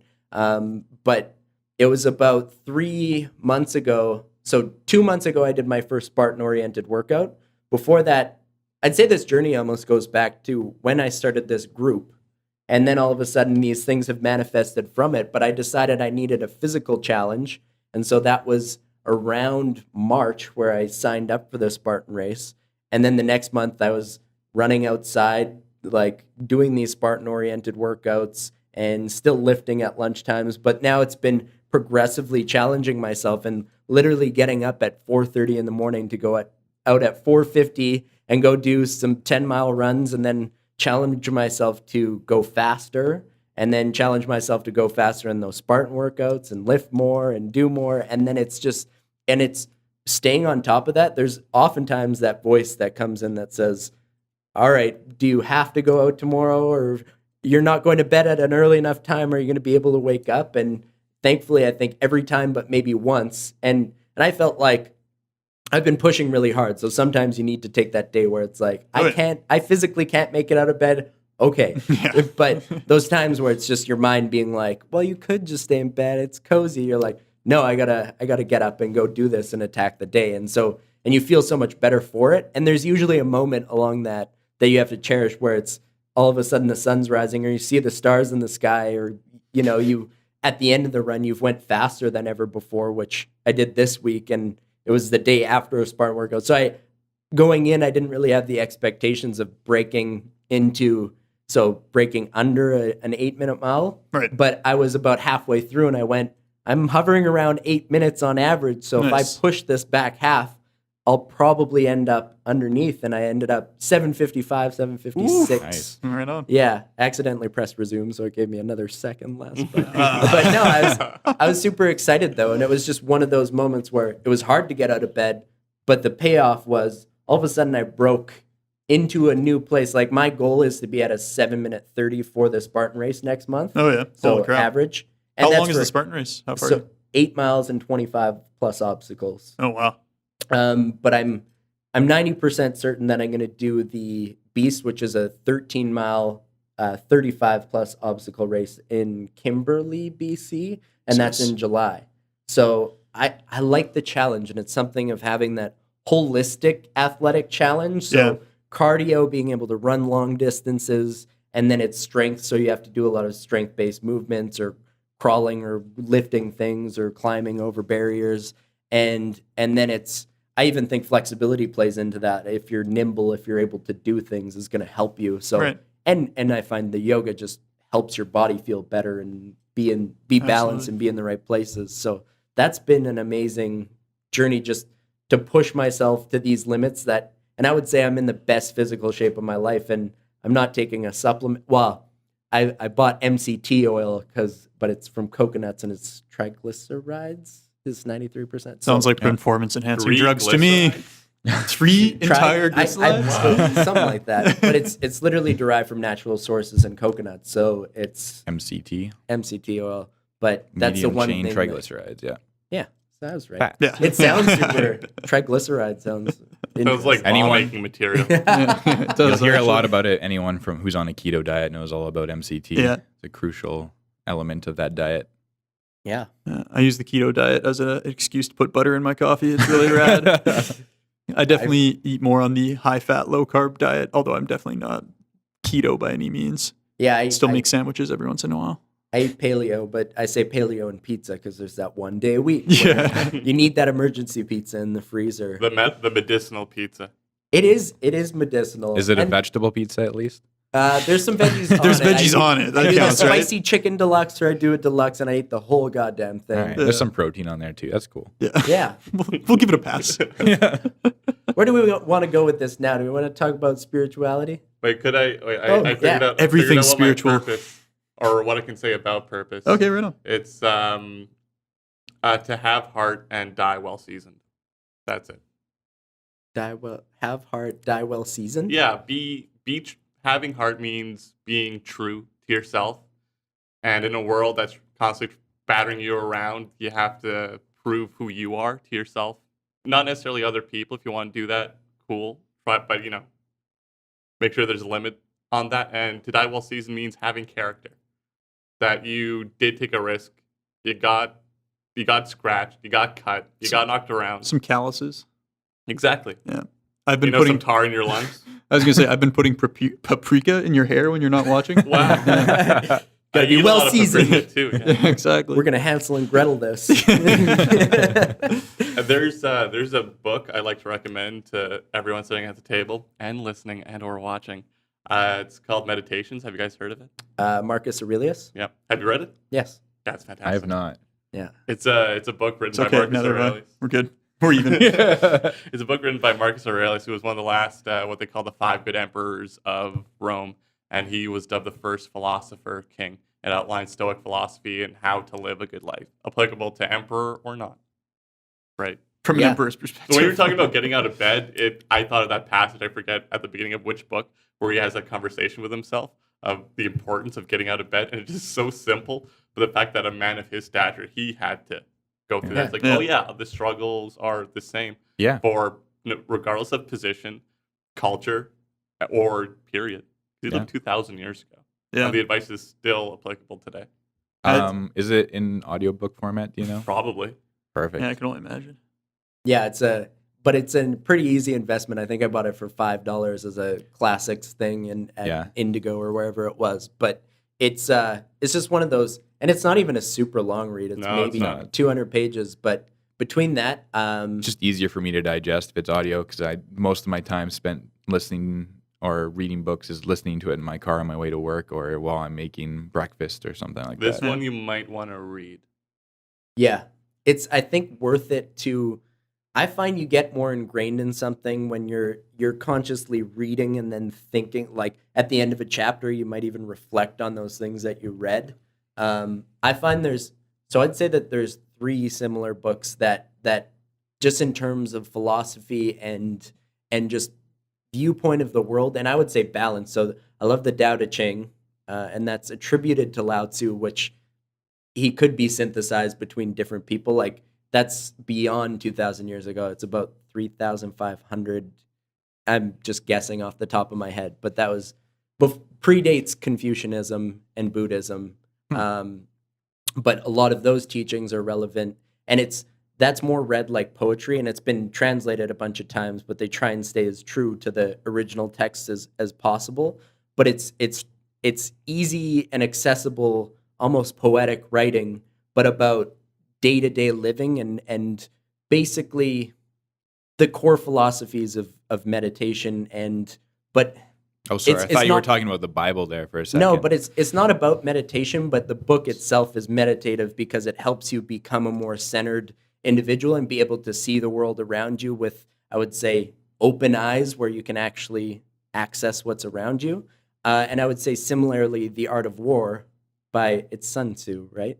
I believe it's Sun Tzu. Never read it. But that's another one where it talks about battle and the art of war, and basically if your enemy wants you to be on low ground, take high ground if they want you to be on low. But basically it's all these, there's only the opposite, and you want to, if they're not expecting you to attack, go full bore. And I even use that. It's funny, I see it in dodgeball, but there's so many different things because dodgeball, if somebody's going down to pick up a ball, that's the last time they're expecting for you to just throw one from the back of the gym to go hit them. So, but in similar ways, I would say football is played that way, where it's played more military strategy because you're trying to do what they don't want you to do. So you usually attack their weaknesses, and you find that little niche or that place where you can go that they don't want you to.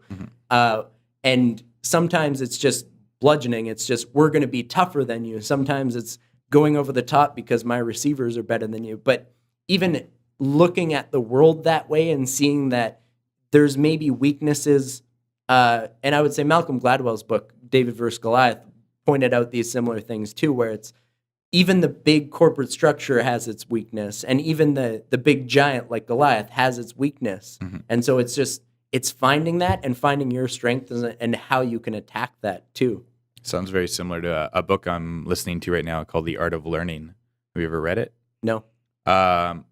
Very much it follows, I can't remember the author off the top of my head, but he played chess his entire life and how he became a champion through chess. And he switched into, I want to say jiu-jitsu, fighting. And he said the philosophies are so similar. And just the amount of stress he had to deal with when it came to chess and what opponents would do in order to get in your head. And I never thought chess is such a complex game, but it is. And he would face he had a Russian opponent who used a hypnotizing technique where he'd tap the table and then he'd slowly tap it faster and faster, but it was so subtly that he wouldn't notice it. But he became more and more anxious, and he felt more and more nervous as the tapping got louder and faster. And so he lost the game because of that. And it was seen as cheating later on, using that like an outside technique. So he had to learn to overcome that, though. And he learned to overcome it by learn to meditate to music in his head. So he would blare music like Beethoven in his room every day, and his parents and his sister hated it for it. But he'd blare music and try to do like tasks where he really had to focus, and he would bring that into a game of chess. So he could just turn off whatever's happening with his opponent and turn that up. And he'd get to opponents that would kick him in the leg when it was his turn or during high pressure moments.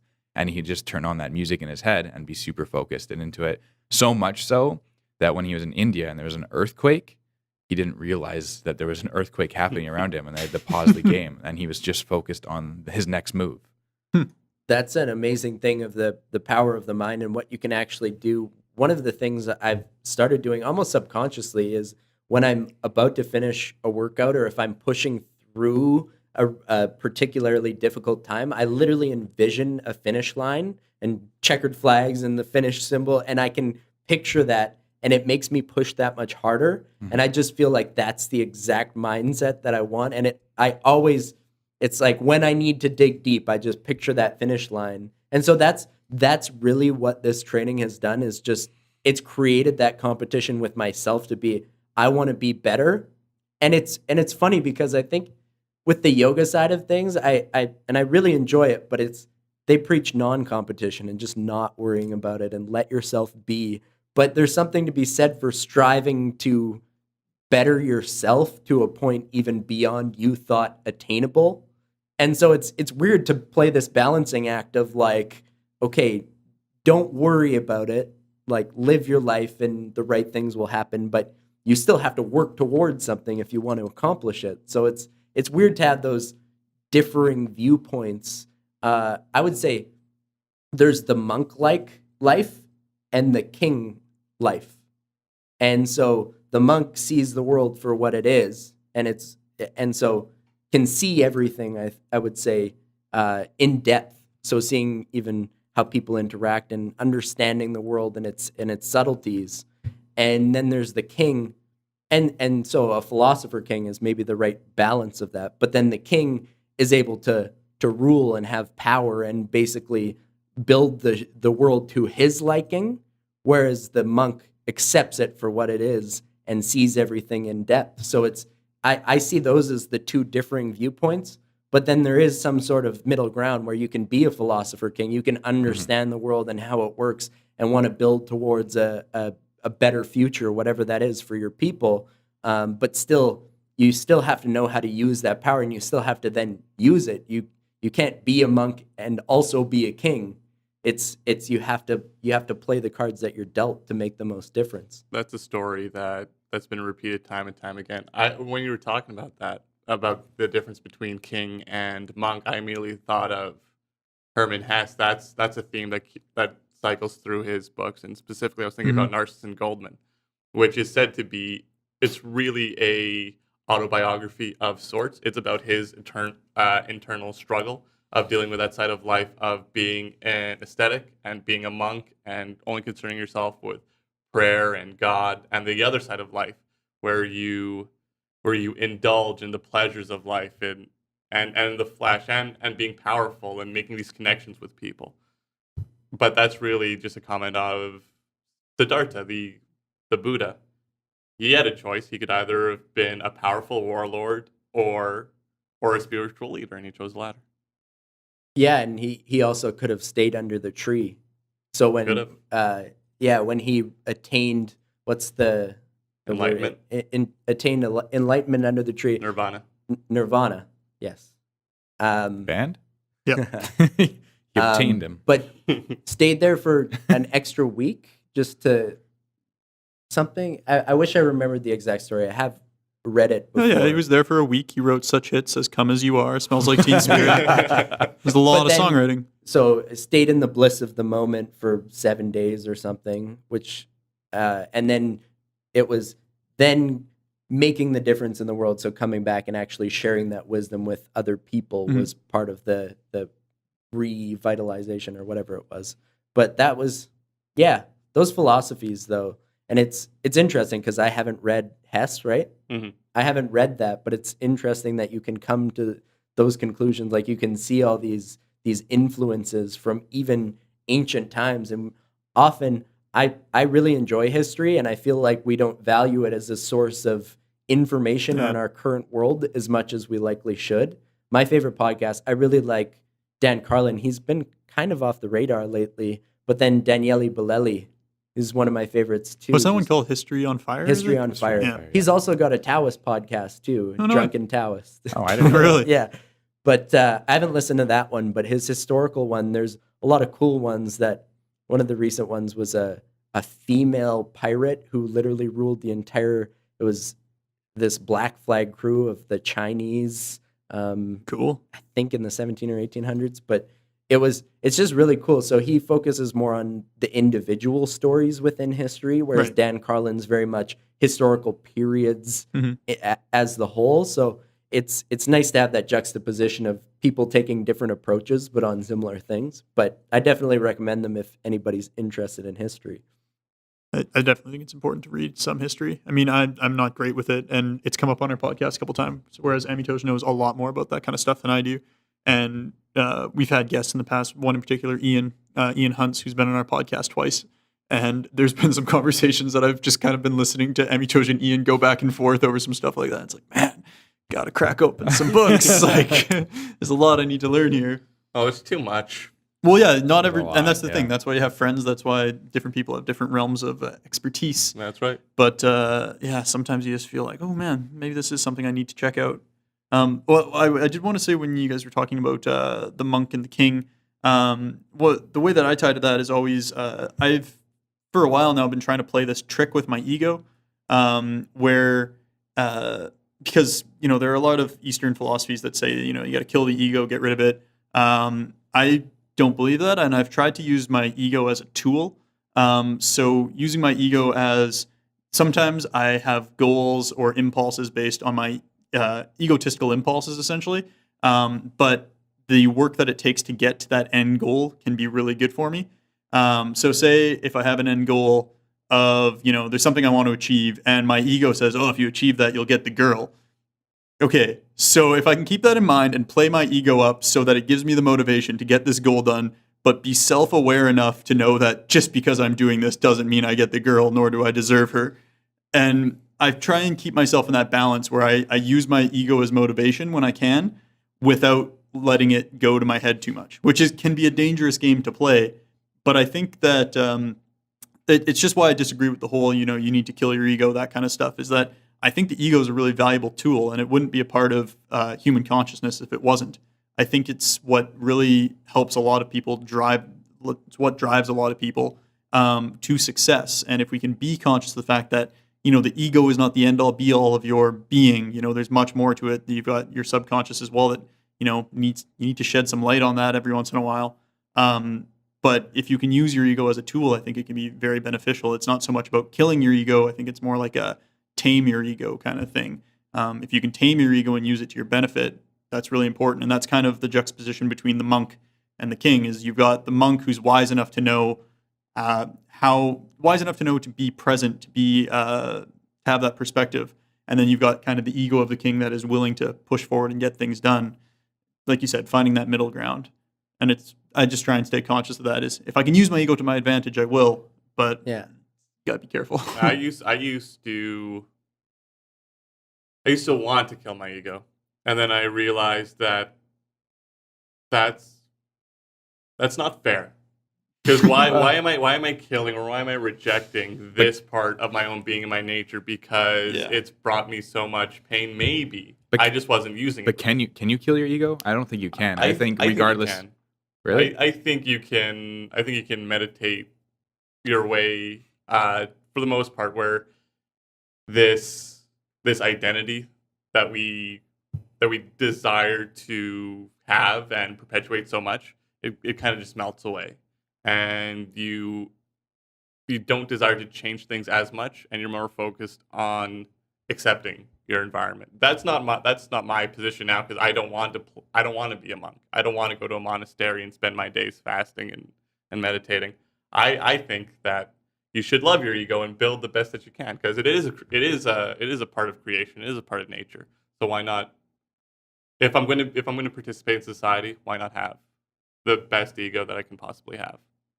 I think one of my journeys has been learning a little bit of my ego, and not that I haven't had it. I've always had a competitive drive, and I think those two are usually intrinsically linked to a certain definitely. sense where you want to achieve. But I even think it's a little bit of that.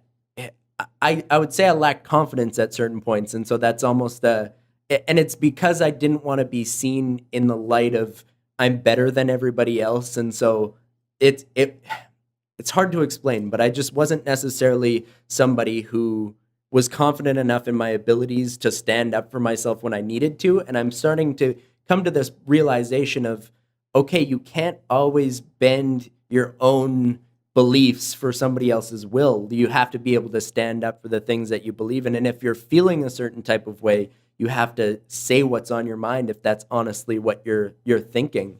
And so part of the thing with me prior to this revelation is that I never wanted to offend anybody, and I would say I was a little bit averse to even conflict in general. And I think that stems from different things in my life as well. But I think it's important to have that realization of like, what are the things that I maybe need to change to get to where I want to be, or to be a more full person. So it's tough to do those self-assessments and actually change your behaviors though. Yeah. That's maybe one of the toughest things. To just, people are creatures of habit, and usually it's mental training. Like, you've basically trained yourself to act a certain way, and it's your way of interacting with the world that you find is most beneficial.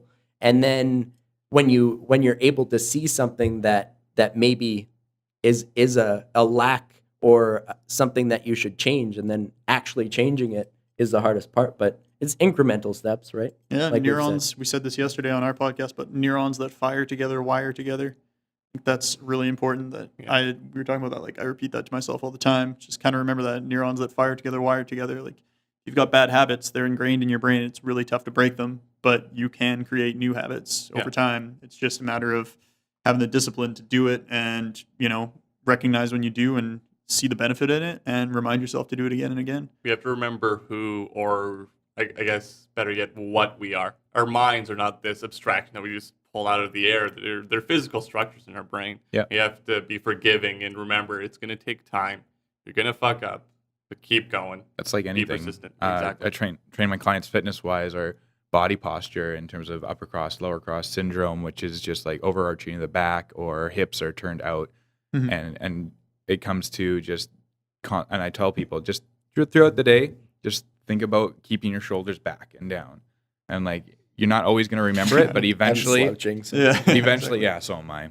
It's Just you trying have to get down into to the mic, and microphone. it's a little hard, but Need these dang arms. eventually it becomes natural over time, right? And if you have discipline in that and reminding yourself, but you have to kind of take yourself out of your current mindset and remind yourself to do it, right? Otherwise, you're not going to remind yourself. You're just going to always have that mindset and be at work and in that position. And it only takes a second sometimes too. It's like, oh yeah. The funny thing about posture, because this is something that I've been trying to improve over the past, few years. I'm not sure where it slides away. It's like you make a point to go like that, and then all of a sudden you realize, when did I start slouching again? Just like this weird decline. It's what you're used to being in, right? And it comes from sitting down for long periods of time. We're not used to engaging things like our glutes. They're not firing, right? We're not meant to sit as creatures, right? We're meant to squat. That should be our sitting pattern. Like this chair's taking all the weight off of me right now, so I'm not working my mind. Yeah, it feels great until I'm 60 years old and I have to have a cane in order to walk, or a walker, right? So I mean, so it applies both ways to fit your physical being as well as your mental. Yeah, I've found the biggest thing that's helped me over the past few years is I started keeping a journal and really trying to monitor my progress as much as I could in all areas of my life, whether it be nutrition or, mental toughness or whatever, physical toughness, whatever it might be. And again, it was like when I first started my journal, I didn't even know what to do. I was just like writing down stuff, not really knowing, just making entries here and there. But now I've been doing it for a couple of years. I have a system every morning. I wake up, write down what I want to do today, all that kind of stuff. And like, you never see the progress you're making until way later than you would imagine. At some point, you'll just look back and be like, wow, all this stuff has changed. It's suddenly something puts it in perspective and you're like, wow, I actually have been making a lot of progress. You don't notice it when it's happening. No. Like, you don't go to the gym and leave and like flex and you're like, oh yeah, that's bigger today. You know? And some people don't even notice the progress altogether, right? You can go to the gym for a year, but you see yourself every day in the mirror. Exactly. Right? Eventually somebody will see you and they'll be like, hey man, you're looking good. Yeah. Like, I go to this gym near my place. And for the past month and a half or so, I haven't been going just because I've been in school. It's the last month of school. I was working really hard. And unfortunately, I let some of my discipline slip. Something had to give. So I gave up on going to the gym for a while. And when I went back, I saw one of the guys from the gym. And like, clearly he's been there pretty much every day. And I walked in. I was like, dude, you are looking big. Like, holy crap. And I mean, like, strong. Like, he looked, and, that's a month and a half. And I'm sure, like you said, like, he's at home. He's probably not noticing that much of a difference. Yeah. But I walked in and he was just standing there. I was like, man, this guy looks like he's tacked on like probably like 5 pounds of muscle or something. He looks good. And I told him about it, and he was just beaming like ear to ear because that's nice you to never hear, see it right? yourself, and then somebody tells you, and you're like, yes, been making progress. Yeah, I'm doing something right. Yeah, As long as you don't let it go to your head either. yeah. Well, that's the thing again. Keep that ego in check. Yeah, there you go. Yeah. I think that sometimes gets tough with people, especially doing something like weightlifting where aesthetically you're changing. I know it's something I've said before, but just looking in the mirror and all of a sudden you see those changes though, and you go, well, I am more muscular. There's an arm vein. And then you start flexing, and then you don't want to become narcissistic to the point of it Next getting thing you know, in the way 20 of minutes it. have gone by. But honestly, that's 50 selfies later. that's a real thing though. I feel like people do get obsessive over that yeah. figure or that attainable in the mirror, and it consumes them. And I would say and maybe to juxtapose that, there's women that spend 3 hours, 2 hours doing makeup, and it's that obsessiveness. And I don't think that there's a need for that. You should find whatever's efficient. I do understand the practical uses of makeup and women in Let's society. also acknowledge that some women just like to wear makeup, whether they're self-conscious about it or not. Yeah. Oh yeah, and so that's Some what people I wanna, actually that I've heard some women say that it's a meditative process for them. Yeah. It helps them get ready for the day, and they feel better about themselves for it. And actually, in all honesty, it's becoming more of a trend. Male cosmetics are becoming, are increasing in sale, I think, 3 or 4-fold more than women's makeup, because men are starting to appreciate that. And I would say it's because we live in a very physical-oriented culture. So things like Instagram, when you're posting pictures every day. What are male cosmetics? What does that consist of? So cover up. like beard oil? Well, no, so cover up and even even things You're like telling me I blush could have and put rouge. cover up on this zit before I showed up? You could have. Damn It's a growing trend. But why not just buy women's makeup, because it's just makeup, right?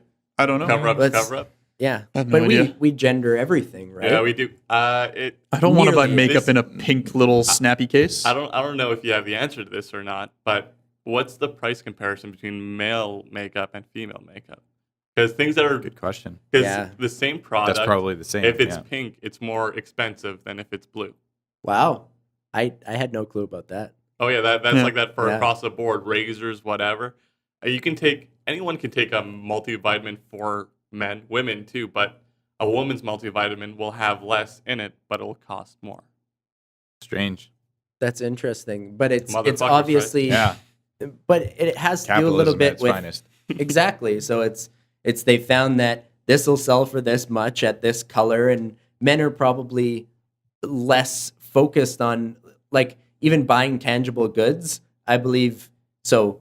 Women with makeup and clothing would likely spend more on average a year or whatever you want to put into it, like even on paycheck, than a man would, so that they can price things higher because they know that there's the demand for it. And so that's why that would start to escalate that way. Gender issues are so sticky.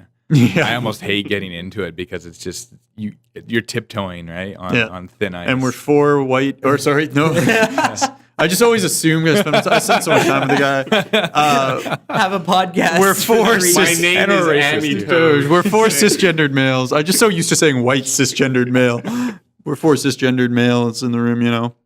Yeah, it's just But we weird can talk that- about it. but it's Wow, weird that can you bring up can't. the gender thing. We haven't had a female on this podcast yet. Riley brought that up a couple weeks ago with me, and I'm like, yeah, I guess we haven't. Yeah, I mean, we've had a couple, but it's We've- probably like we've had more than 80-20 or 70-30. Something like that. But we've had more than a couple. Yeah. Hey, we've tried. Yeah. Maybe not just for the explicit reason of just having.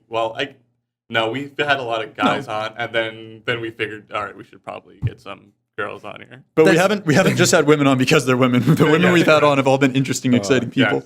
Yeah, I think Hey, you'll do. Come on. just in off the streets, Yeah, it looking has for to- your 15 minutes it- of fame. It really does have to fall in line of what you're hoping to accomplish with the podcast too. Yeah. But it is something that we're focused on. Is like I've compiled lists and even reached out to people, and it's like just so happened the people that have come on have been male.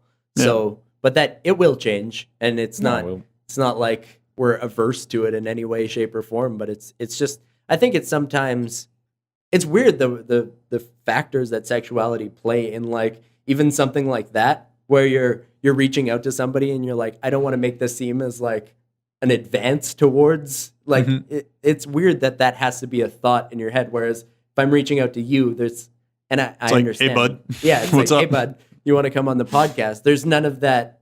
There's no sexual tension, I guess, is part of the. Oh, you're not feeling that? Well,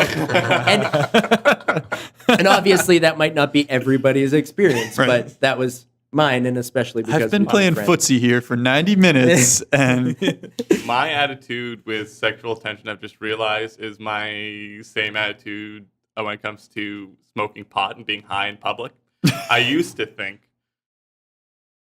or everyone knows I'm high, and I have to hide this. And then I realized, wait, just accept that everyone knows I'm high, whether they know or not, and then I can complete any interaction, whether I fuck up or not. It's cool. Same thing with sexual tension. Will we, won't we? Doesn't matter. This is just how I feel, but I'm not going to overplay it. If I fuck up, I fuck up. Yeah, that's good. That's good. as we insight. said before, chances are you will at least the first couple times. Yeah. You can't do anything right without failing a couple times. Gotta No. fail. Yeah, I don't trust people that get it right the first time. But I You've don't. done this before. yeah, exactly. I don't want to specifically go out of the way to bring a female onto the podcast. Like, if it works out, it works out. That's fine. I'm not saying. You got to Is- avoid you got to avoid tokenism. You got to dive right in. You got to do what's natural, and it's funny enough. There was we had a female as part of the initial group planning this podcast, and then it just eventually has evolved into something completely different. So you just have to let those natural things happen and compile the list, and it's kind of naturally built through having guests, and it's okay. We need to find somebody. It seems like this person's a good fit. Let's do this, and even trying to keep an eye on.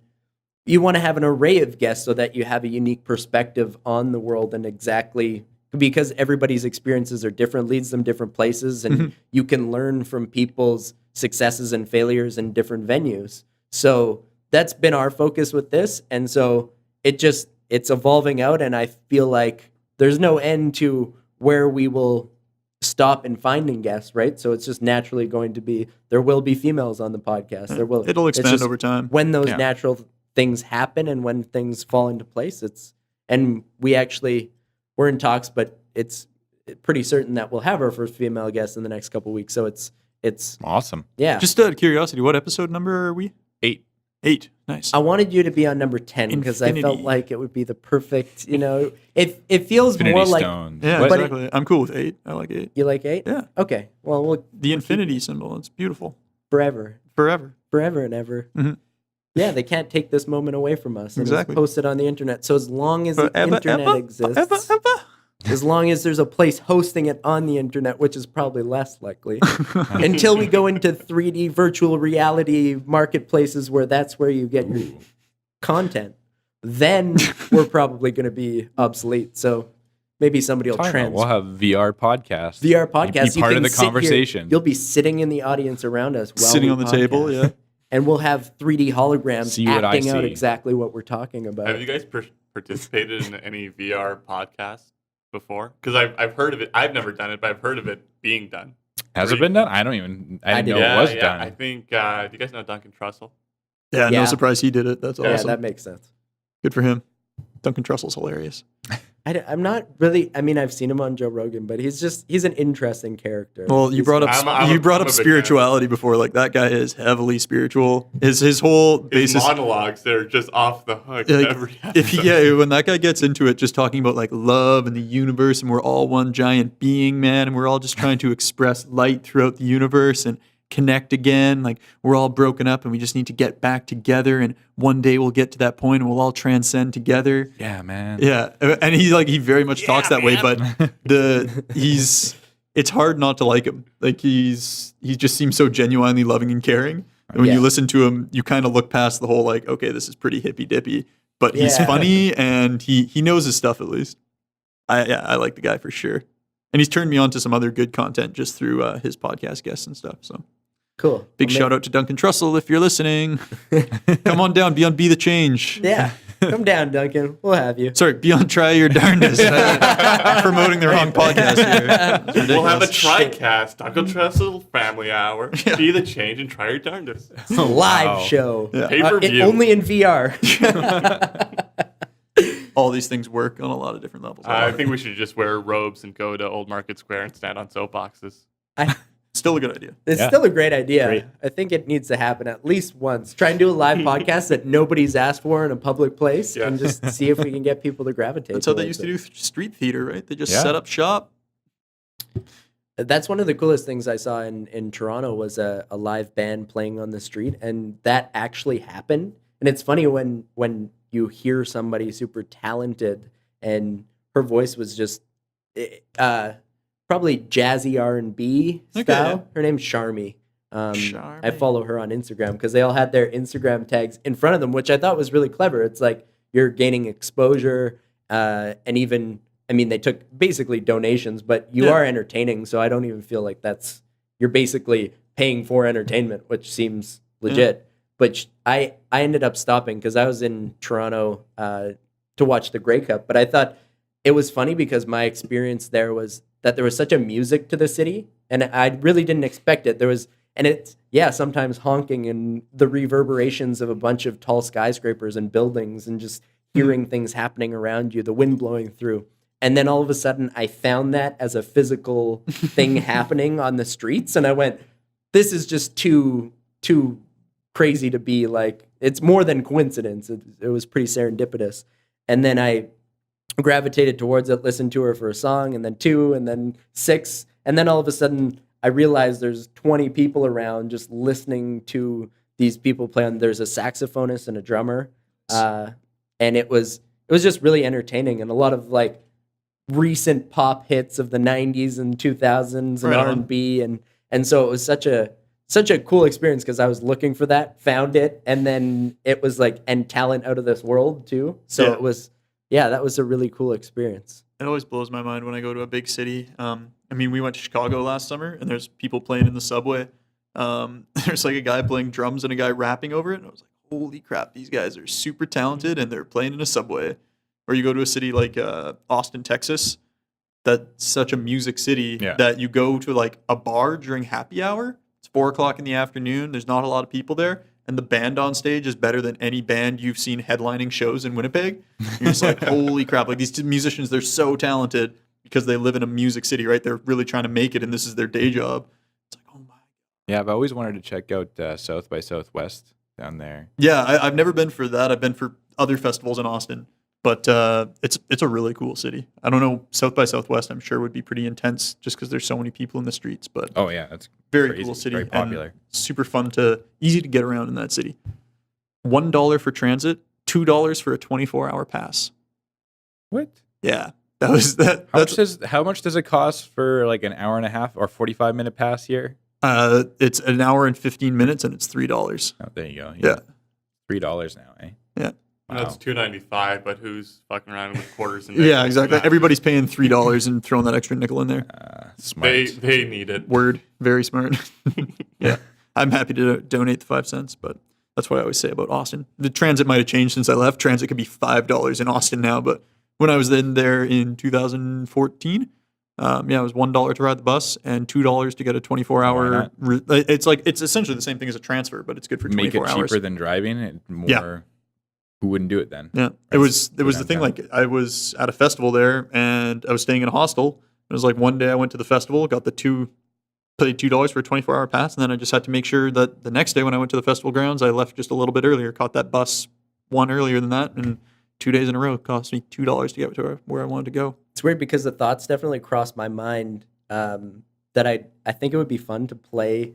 So I have the Peruvian hand drum, the cajon, but play that on the bus and sing along, or even just try and get people on the bus Yo, to sing. cajon But again. then I don't think that would go over well in Winnipeg. if it didn't work, you would seem like the absolute craziest person, and people would probably stare at you, and then you'd have to leave the bus out of shame. You'd have to either pick the least craziest route or the most. It can't be in between. Yeah. But it's funny the synthesizing. So as soon as, and I had this experience once so I was doing karaoke at what's it called, the Shannon's pub, Oh yeah. and it was, I believe, a Tuesday because that's when they do it, Tuesday. on a Tuesday. They still do And Tequila Tuesday. Tequila Tuesday. Yeah. At that point, it took me a couple sounds like a tequilas to get on mess. stage. I've gotten past that point. But the the machine kicked out, so they had to shut down and restart it. Nice. And I had enough of the $2 tequila to hop up on stage, and I got everybody in the place singing Bohemian Rhapsody. Beautiful. Which it was one of those moments where I was just like, is this the real life? Is this just fantasy? Then everybody and then comes in. everybody caught it because everybody knows the words, and so it's you have to pick a song like that everybody can just jump in, and then did the whole first verse into the second, and then you just get lost, and then they're back online. So Right on. But it was a great bridge, but it was one of those moments that it's like that was kind of cool. I can't believe I actually did that, but. You don't even think about it. Sometimes it's just instinctual to go do something crazy. I want to savor this moment for a second because that's the first time you ever sang on this podcast. I knew you were going to enjoy that, and I almost stopped myself because I knew there was going to be that acknowledge,ment. I thought it was really beautiful. Yeah, I'm glad I was here for that. I'm glad I didn't join in. I ruined it. With my We'd still be monotone singing voice. Bohemian Rhapsody right now if we had all joined in. We would. We could There's have no done way. it. There's no way you guys can afford the rights to that. No, but I don't think I made it far enough in. No, it's like 3 Yes. bars or something. It's Queen. I think Yeah, is it? I think so. Okay. I, Either way. there's something intrinsically Freddie You guys got to Mercury. hit at least 20 episodes before they'll come after you for that. You know? Whatever, and then we'll backlog. What is it? and- 100 episodes to be syndicated? 100 episodes. 100 episodes. Well, I mean, we'll get there in a couple of really- years. Yeah. It would only take 2 years if we were to keep it one, but I think it'll. Well, be you more than could that. give 2.5. holidays and whatnot. Probably less than 50. So a couple, just over 2 years. Yeah, we did it on a weekly basis. It's reasonable. It's reasonable. We're actually. I'm surprised at how this has started because we said initially it was going to be all right, like once a Monthly. month as we start to build this, once every 2 weeks, and it literally started out being Weekly. and We missed it 1 just- week. Yeah, Yeah. and I forget exactly what. I think we Easter. just, I mean, I was out of Yeah. town. Right. I found that with our podcast that I get excited about it, especially if I'm like really stressed out with school or something. It becomes like this really awesome decompression thing where you can sit down and talk and get all these thoughts out of your head and like just It is sweet. it's good. It kind of gives you an opportunity to reset. It's cheaper than a therapist. I think we've said that like a bunch of times. Like yeah. and No, like really, it's- that's what you're doing is you're getting out a lot of thoughts that people don't talk about. And like we were saying before, like for some reason we put these microphones in here, and because we're broadcasting it out to even more people than would normally hear it, we're suddenly able to talk about the stuff that normally doesn't come up. And I think that's super healthy. And you thought you were going to do it once a month, but all of a sudden you're like, man, I'm really enjoying this. Yeah. It feels good. Let's do it as much as we can. I was not having the best day before coming in here. I was doing cycling class and my knee locked out on me, which I'm getting surgery for in less than 4 weeks now. But it's just, I'm trying to get in the best shape of my life before then because I'm going to be off and not working out or Right. not being able to do certain things with my leg for about at least a month. Yeah. And even after that, it's very limited to what I can do. So I was just set my mood like just off, right? Like the fact that I have to stop cycle class halfway through, that my knee locked out, I don't know when it's going to get better, things like that. And just other things like the Facebook post I talked about, the fact that I wrote this 1,500 word essay that I may not even post up, things like that. Like they're just the stress building. Plus I have a course coming up. So I'm like thinking, oh, how am I going to get this podcast out in time this week? Things like that. And then I come in and have a talk with some nice people who are like want change in the world too, or have this similar mindset. And it's refreshing. Right. And then I get a different perspective on your guys' takes on the world and how you see it and what you want to accomplish. And I'm like, oh yeah, I never thought of it that way. And I like that. In every episode, I think I've had that, at least in some form or another, however minor or major, I changed my perspective. And I'm like, I never thought about it that way. And maybe I should start thinking about things more differently. And I like having change in perspective. Whereas before I've been way more resistant to it. I'm like, my solid beliefs and what I believe in are Over here in my little castle. Yeah.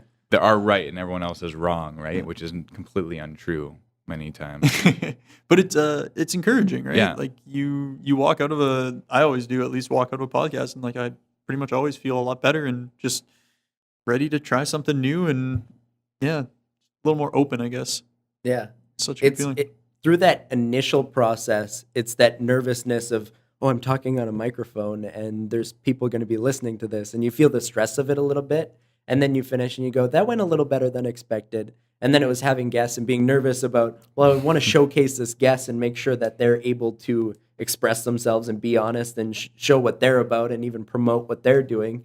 And then all of a sudden it does hit that point. And I would say even from the first guest that we've had on, it's been like, well, and it was Josh, but it was having a conversation where it's like, it's like to actually sit down and take the time to do it is something so special. And then to then get into his viewpoint and just learn through his experiences and through everybody's experiences so far. Yeah, it does hit those moments where you're just like, this is amazing. Like, why don't people do this more in their just regular day-to-day lives? Because people don't have the time for it, usually. Yeah, it's weird that you have to plan for times to sit down and actually just like go through life experience and talk about your viewpoints. And it's when you know that people are going to be open to it. And I would say that's another big thing, yeah. That's, I guess, what I search for with guests is people that are going to be open to having these types of conversations. It's not this magical formula, and you can usually tell the people that might not be comfortable expressing those things. So that's basically the battle. Yeah. It's interesting that a podcast is just people, we perceive it as an event. It's something happening, like if we were just four guys hanging out on a Saturday afternoon having beers, we probably wouldn't get into it like this. But because this is an event, it's an episode, it's something bigger than that, it suddenly seems as though we can kind of escalate the conversation, make it a little more interesting, something more with a little more depth. Whereas when it's not an event, there's not as much to it. We see it as just passing time, and we're not really doing anything. We're just passing time. We're waiting for the next event to happen. And when we I find that a lot of people set up their lives that way. They're moving from event to event. I'm looking forward to Friday night because I'm going to do this, and then there's 5 days in between there where you're waiting for something else to happen, as opposed to the event. Like if you can kind of adopt the mindset of it's a constant event. Try and make everything you do one little event, and give it some purpose, give it some meaning, add some depth to it, because otherwise, you're always waiting for that next big thing to happen. You know what a life is? It's the shit that happens when you're waiting for moments that never come. Yeah. I like that. I actually really Lester like that. Freeman, The Wire. Full circle. I was 2 shitting hours. on this show We've earlier, been too. speaking about The Wire this whole time. We started with The Wire. That wasn't even being recorded, and we came back to it. That's too funny. How many seasons are there in that show? There's 5 seasons. I think What? 13 episodes a piece, something like that. Well, I'm 3 episodes in, and that was like 4 years ago that I tried watching it. So it's less than 3 days of your life. What's funny about The Wire, I view the entire first season as an introduction. Oh, wow. Yeah. That does not help You're us not, want you're not to selling watch the me show. on this whatsoever. It's a slow burn, but it's really good. This is the I enjoy preface. it. This is the preface to the rest of the story. It's like, no thanks, I want to watch Rick and Morty, 20 minutes of just slapstick goodness. I can't get into an hour-long episode. Well, that's a show where you don't do anything else. It's like going to the theater or whatever. absolutely. Going to a show. You put down your phone. Don't cruise Facebook. Shut off your other screens. Concentrate on just the one. Are you talking about Wait, Rick and Morty? I did mention that, Oh. but just No, any. The Wire. Oh, okay. Yeah, It's I all got. about- Yeah, I was. I got He's talking zoned. about The Wire. Okay. And I'm gonna shut up about that forever. I can't have Facebook open while I watch it. If I was still talking about it, I'd say no. One of the things I wanted to bring up, if you're comfortable enough talking about it, pagan rituals, aka Pagan rituals. tarot. Yeah, sure. So if anybody's been listening to this podcast and they thought that anything I had to say was interesting and they were believing it, I'm about to dispel all that by telling you that I read tarot cards. This is something I started doing a couple of years ago, and I got into it through a friend. What I really got into was something called Thelema. Thelema is the Greek word for will. It's a religion of sort, kind of a new agey religion created by Aleister Crowley, who's a bit of a cult figure that some people might be familiar with. Mr. Crowley by Ozzy Osbourne was a song dedicated to this man. Great workout song. Great workout song. But either way, the whole religion is based upon the maxim of "do what thou wilt shall be the whole of the law. Love is the law. Love under will." So essentially, the whole idea is each and every individual has their own will, and the goal of everybody's life should be to understand their own will and to enact it. but it's important to understand that our will should be based in love. So you need to find the things that you love. You might think the will can be misinterpreted, right? Sometimes we think we want to do something, but it's really kind of mean-spirited or it's malicious, and it's because our intentions are not based in love. So this is something I got into years ago now, but essentially it's a doctrine of self-improvement, and it, like I talked about before, it's really about concentrating on yourself, working hard on yourself. And what I really liked about it is it's steeped in mysticism. So as Riley mentioned, tarot, it's involved with that. There's stuff to do with the Holy Kabbalah, which is Jewish mysticism, Egyptology, all that kind of stuff. It draws from all sorts of Eastern influences and kind of brings it more to a westernized version. So it's kind of applying Western science to ancient Eastern religions. But it's essentially just using all these methods of symbolism to remind yourself each and every day to, like I said, view your life as an event that you are partaking in. Be conscious of the fact that you are living your life right now. Like every second that passes by is a precious moment kind of thing that you don't get back. If you're going to die, look back on your life and know you did something with it. So I've been really into it. I like it because of the fact that, like you said, with tarot, I read tarot cards in the morning as a meditation thing. I don't read people's tarot cards and tell them their fortunes. I'm not a psychic. But I just like looking at a set of cards that kind of depicts my life as kings and queens and like all this other cool symbolism. But really for me, it's just kind of a form of meditation. And I think that I would hope that people can be more open to that kind of stuff. I'm not saying that everybody should get a tarot deck, but it is something that's often brushed off as like, oh, that's a little too fantastical. That's not really real. And it's most definitely not real. But I think it's about having the perspective of when I read tarot cards in the morning, it's really to just kind of, the way one of my friends puts it is to turn a light, to shine a light on your unconscious, to kind of stir up some of the thoughts that are in the back of your mind, and just remember to be conscious of them so that you can continue to do work every day to be improving yourself, because it's very easy to lose track or lose sight of the end goal, which is something that we want to be achieving, and everybody does, right? Everybody wants to do something, but we spend a lot of our time, watching The Wire or watching Rick and Morty or something like that. And I mean, The Wire is a good show. There's something to be said for that. But so yeah, I got into it because it was the easiest path to self-improvement for me. It's what I liked. I think that anybody should, if you find a path towards self-improvement that you like, that works for you, don't let anybody shit on it. Just realize that, like, if it's the reason you're waking up in the morning and eating a healthy breakfast and maybe doing yoga or anything else, like, do it because it works for you. That's awesome.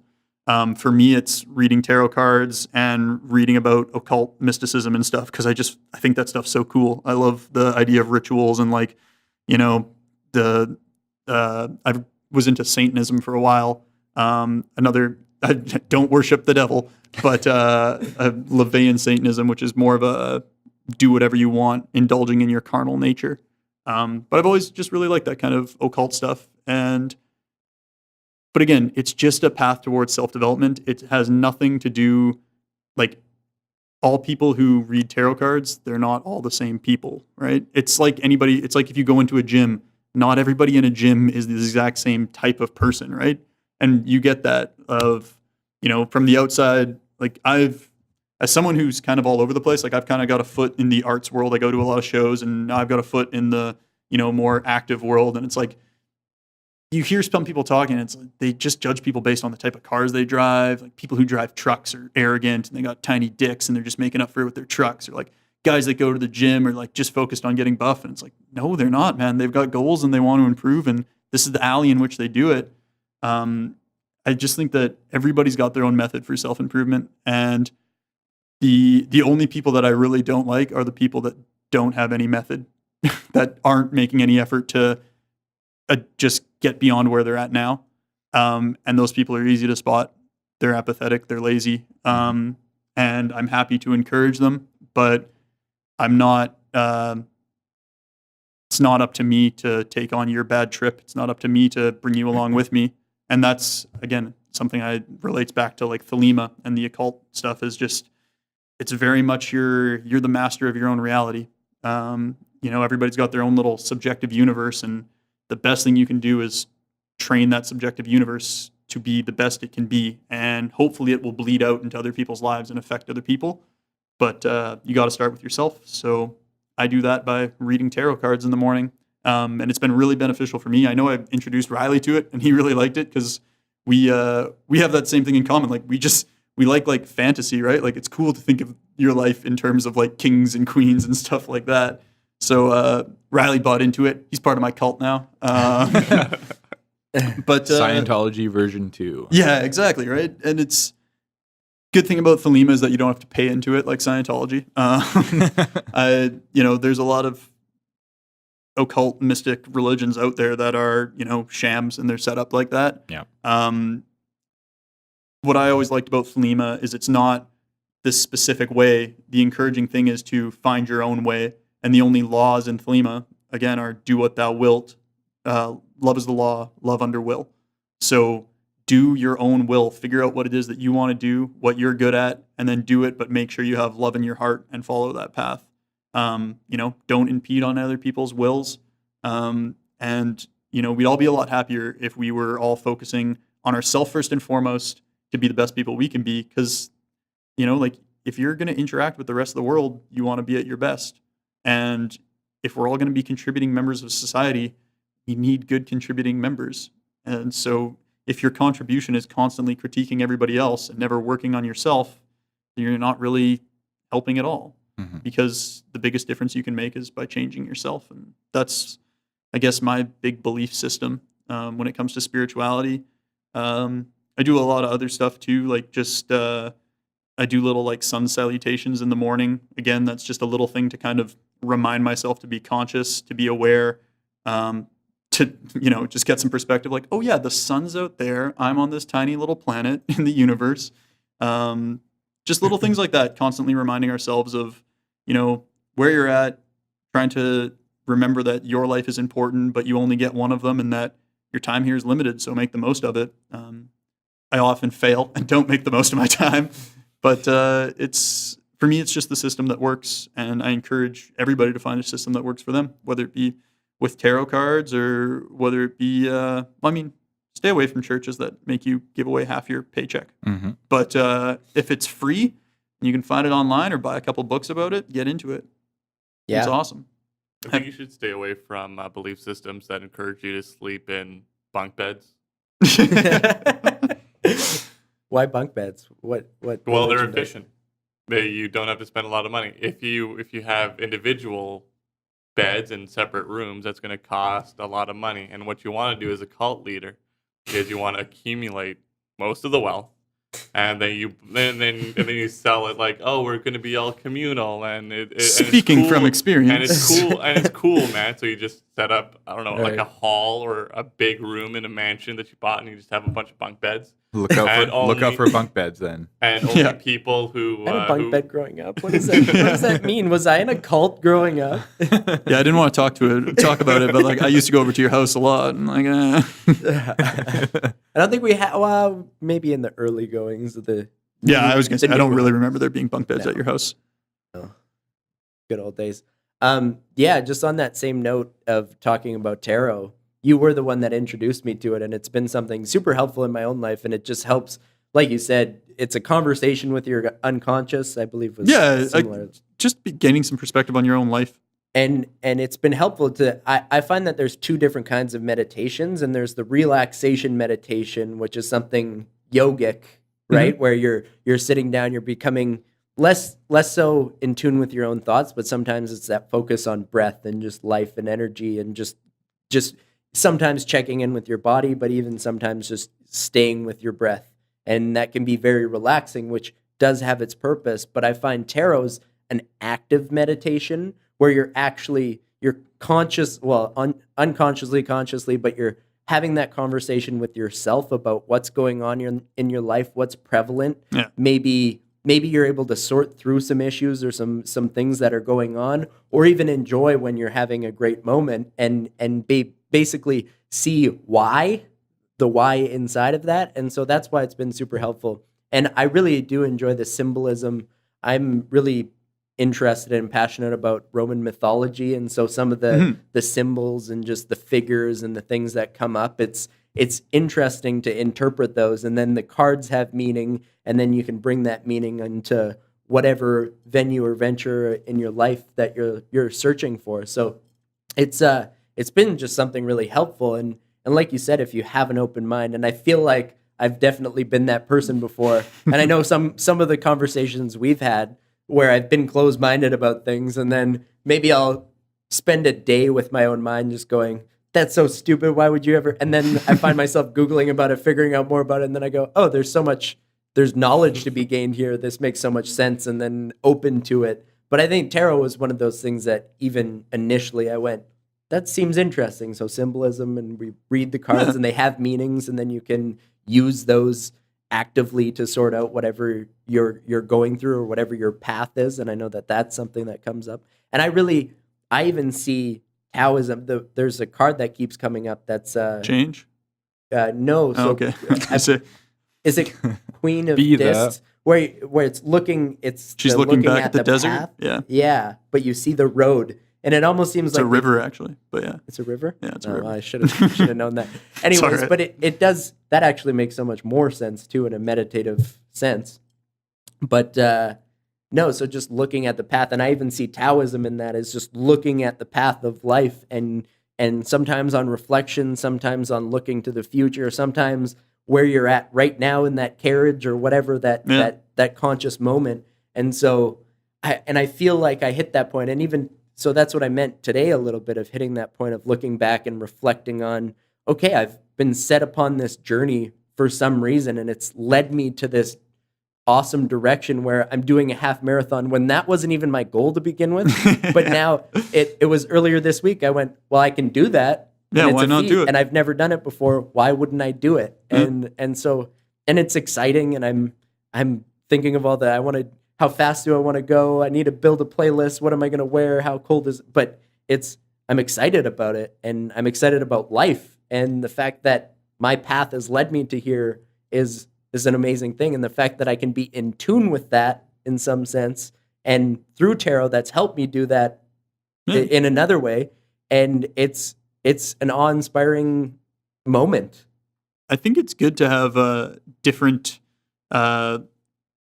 materials that give you that kind of inspiration. Like to have something that's like so spiritual and so occult, like tarot.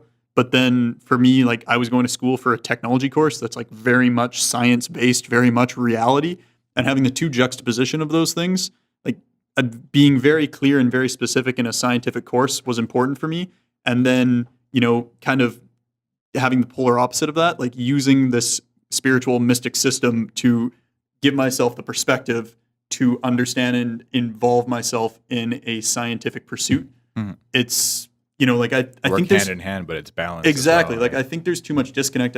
There's a lot of people I know that some of my more scientific friends or math oriented friends, they've got that, that feeling of like astrology is bullshit, which I think for the most part, like don't live your life according to your horoscope.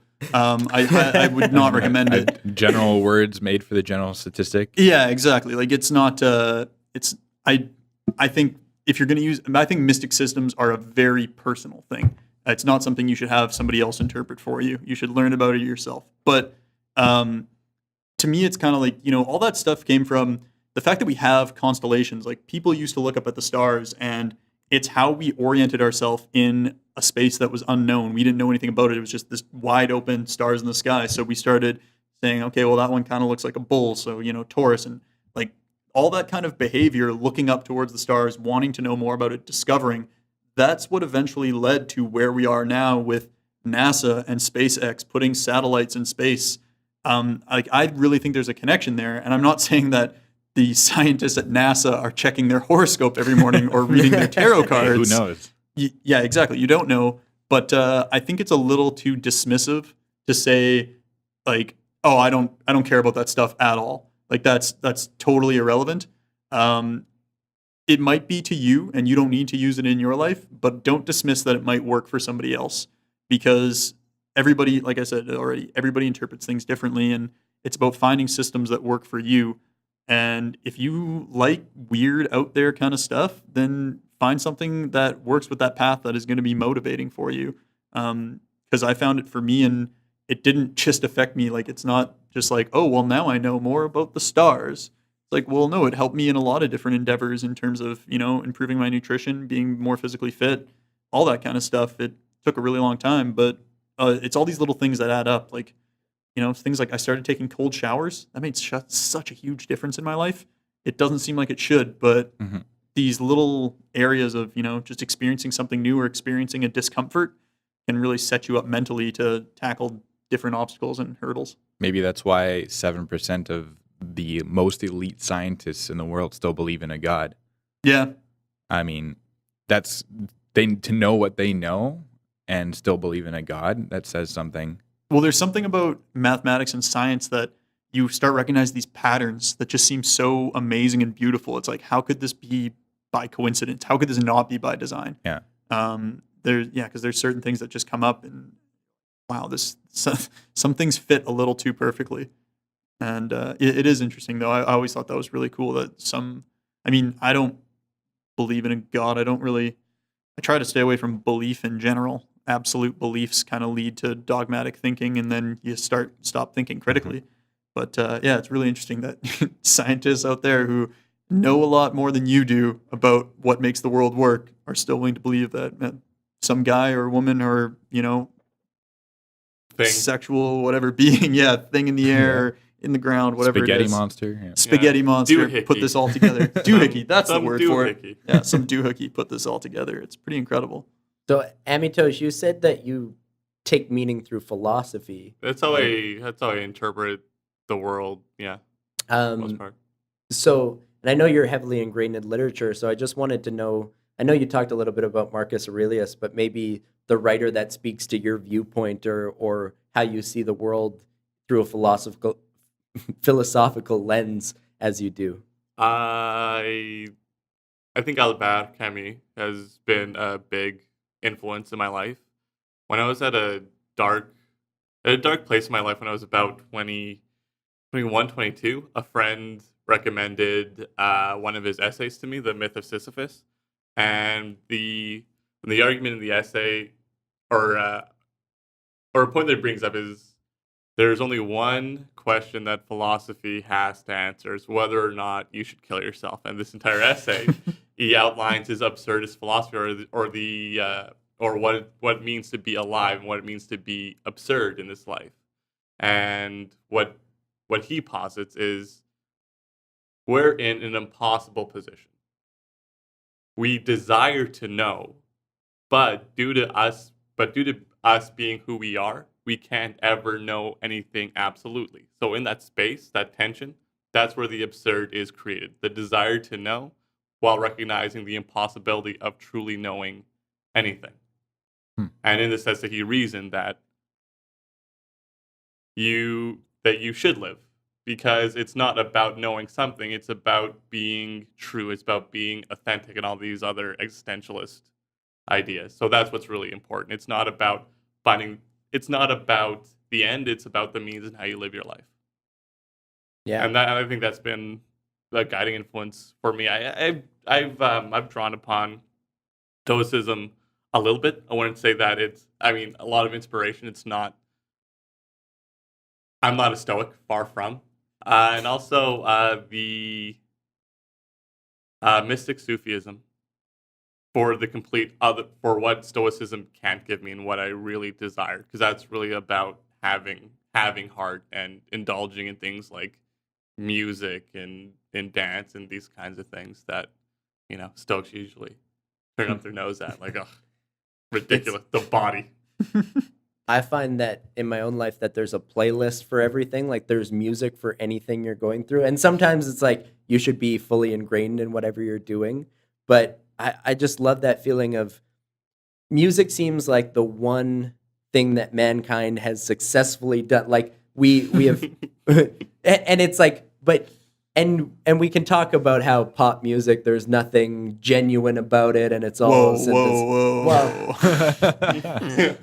You're talking to two guys that were singing Katy Perry last night walking through the exchange. But it was hot stuff. It was, and then it was cold stuff.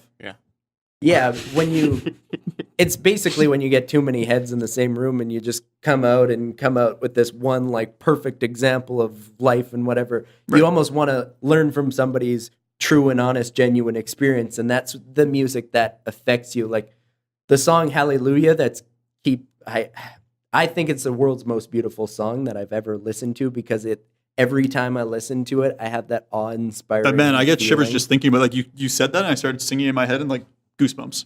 And that was a song that it took so long, and it's the Jeff Buckley version. The version that I'm familiar with has a female singer, but I'm not even sure who it is. I think that's the one I'm thinking of as well. But it's funny that so many people have done it, but it has that same effect.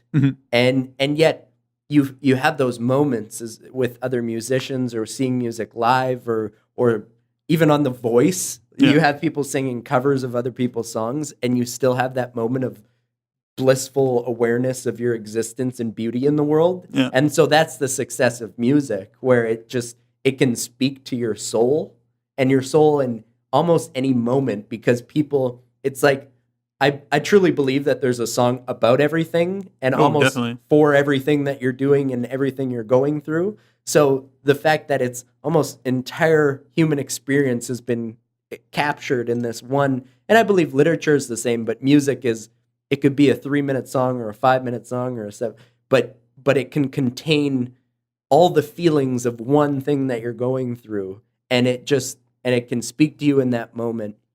So that's why I believe it's completely the one thing that we've succeeded with in mankind, and that I see beauty in. And I guess a lot of people would see that through art and even sometimes through people accomplishing great things, whether it's physical feats. And I mean, we all are cheering for the Jets in Winnipeg right now, and there's something about that energy that's inspiring as well. It's been really cool to see. And actually the community rallies around things like that. And so there's an energy between people that is increased just through a sports event, which is it's interesting to think that actually has an effect on our lives, but it really does. It just people even if you don't care about hockey, it does. It gives some people something to talk about. All of a sudden there's a light in the morning because people are like, "Oh, the Jets game yesterday." There's something that we can all bond over, and that, we can be open about, because everybody's going to be a Jets fan who's a Winnipegger is kind of, and maybe not everybody, but there not are everybody. the exceptions.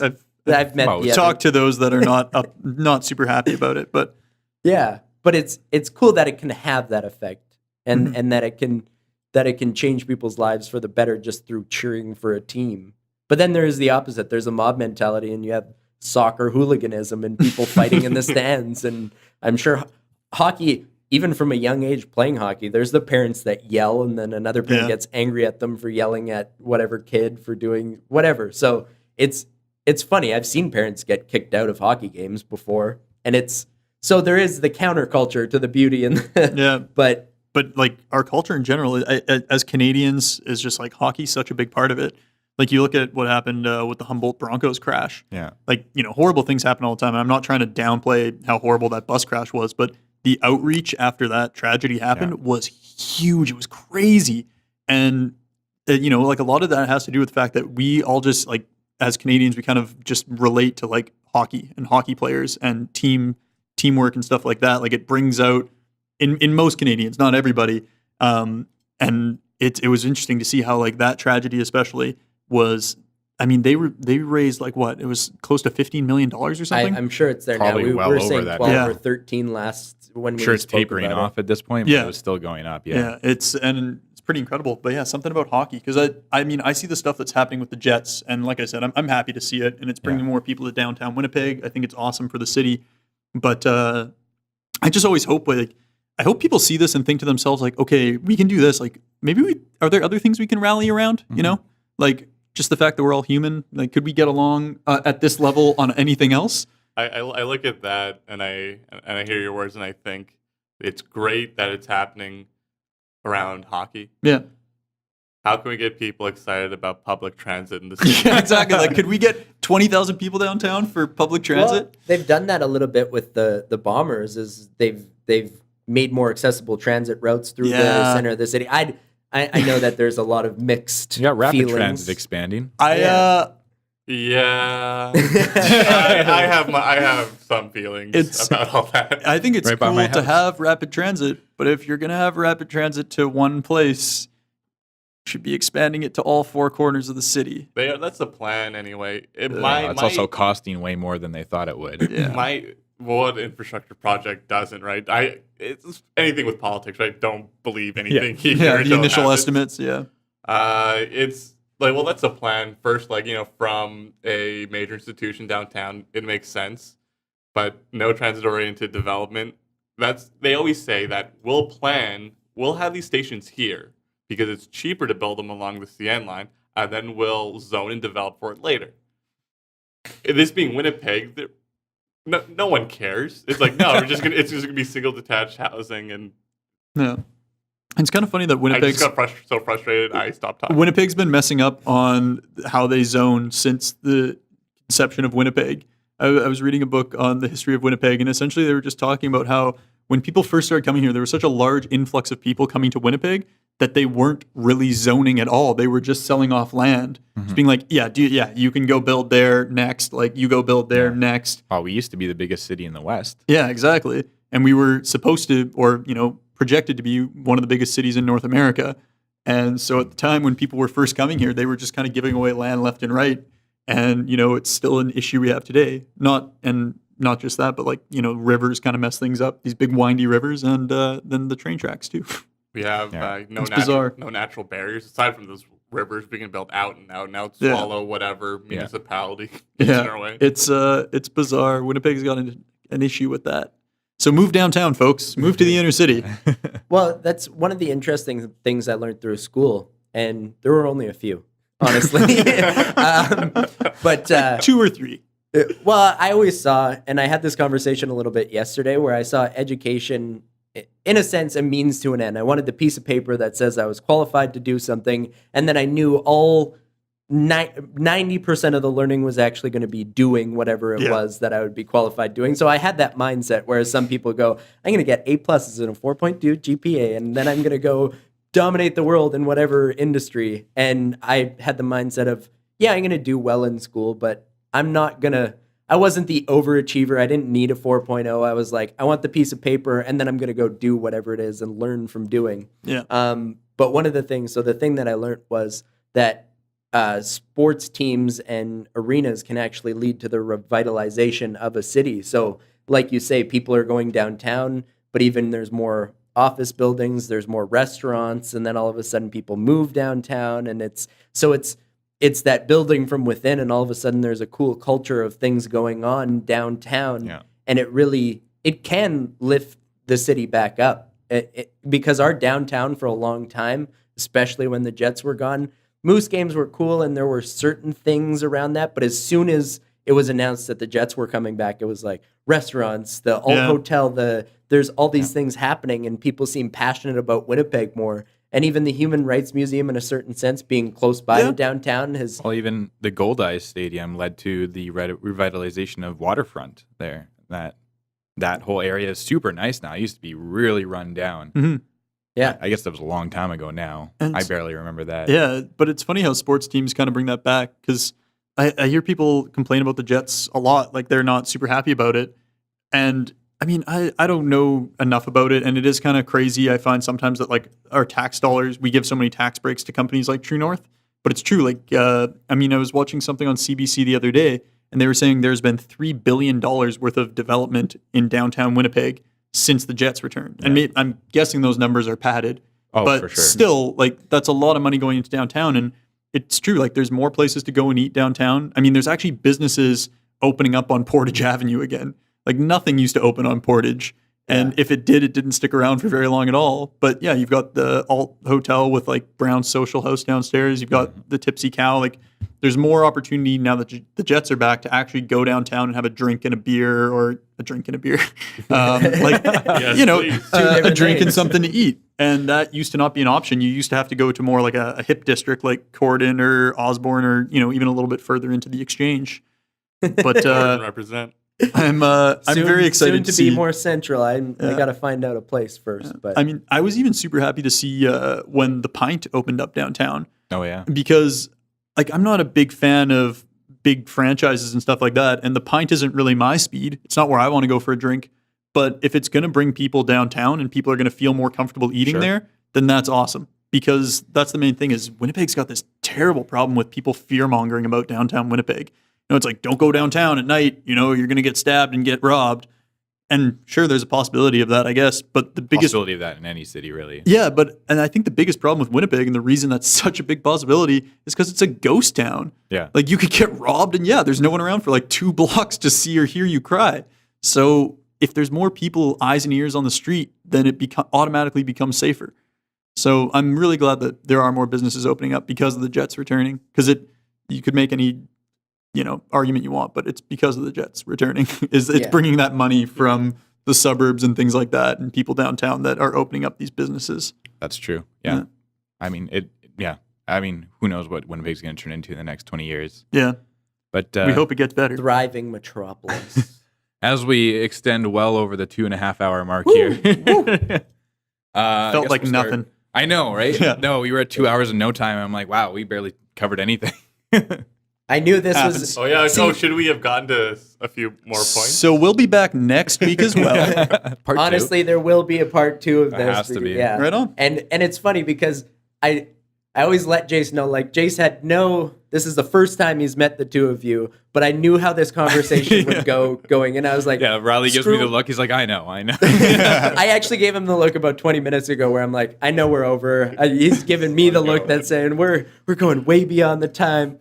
But no, even going into this, I was like, I don't mind. Listen, we're going to put away the questions and we're just going to have an honest conversation and see where it goes. We're going to go off into no man's land. And all of a sudden, there's going to be these great points that come along the way. And I felt that definitely happened. But it's like, good. again, we could talk about hundreds of different things. And I'm sure you'd be able to have those points along the way and those insightful Next time we come moments. back, strap us in with a lie detector. We'll answer any questions you got. Whatever.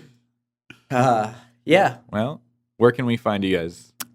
We are Try Your Darndest. You can search Try Your Darndest on Facebook.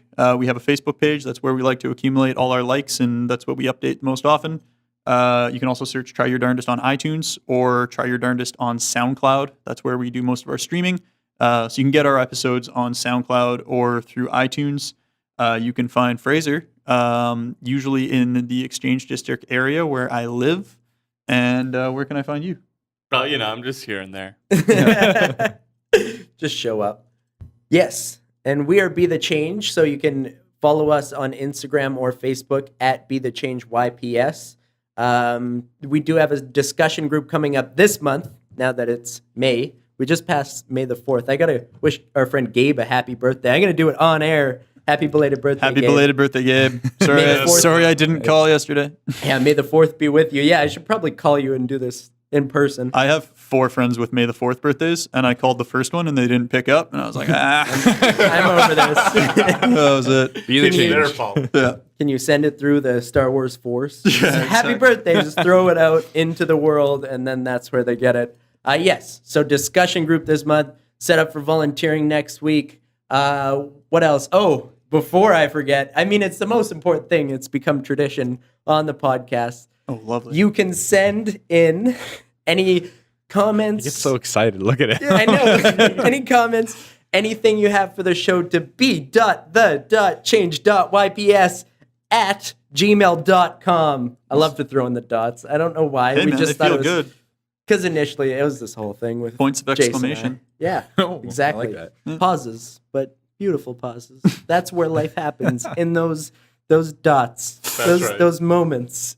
There we go. You can even take something out of our email The address. words are the events. The dots are the in-between. You got to learn to love the dots. I don't know how we go out on this one. One of the things I really liked that you did was the mantra thing at the end of the episode. don't steal our thing. Don't. No. I don't want to do steal it. your No. thing. So, but while we go out on just saying random comments, I'm down to do a really. mantra. I'm just messing around. I'm down for whatever. I don't know how I believe Awkward silence? Just pitter off into It's nothingness. awkward if you believe it's awkward, but I could go for a good pause right now. And that's how we go out. Sounds good to me. Thanks for having us. Oh, Yeah, thanks for being on. That was awesome. thank you for joining.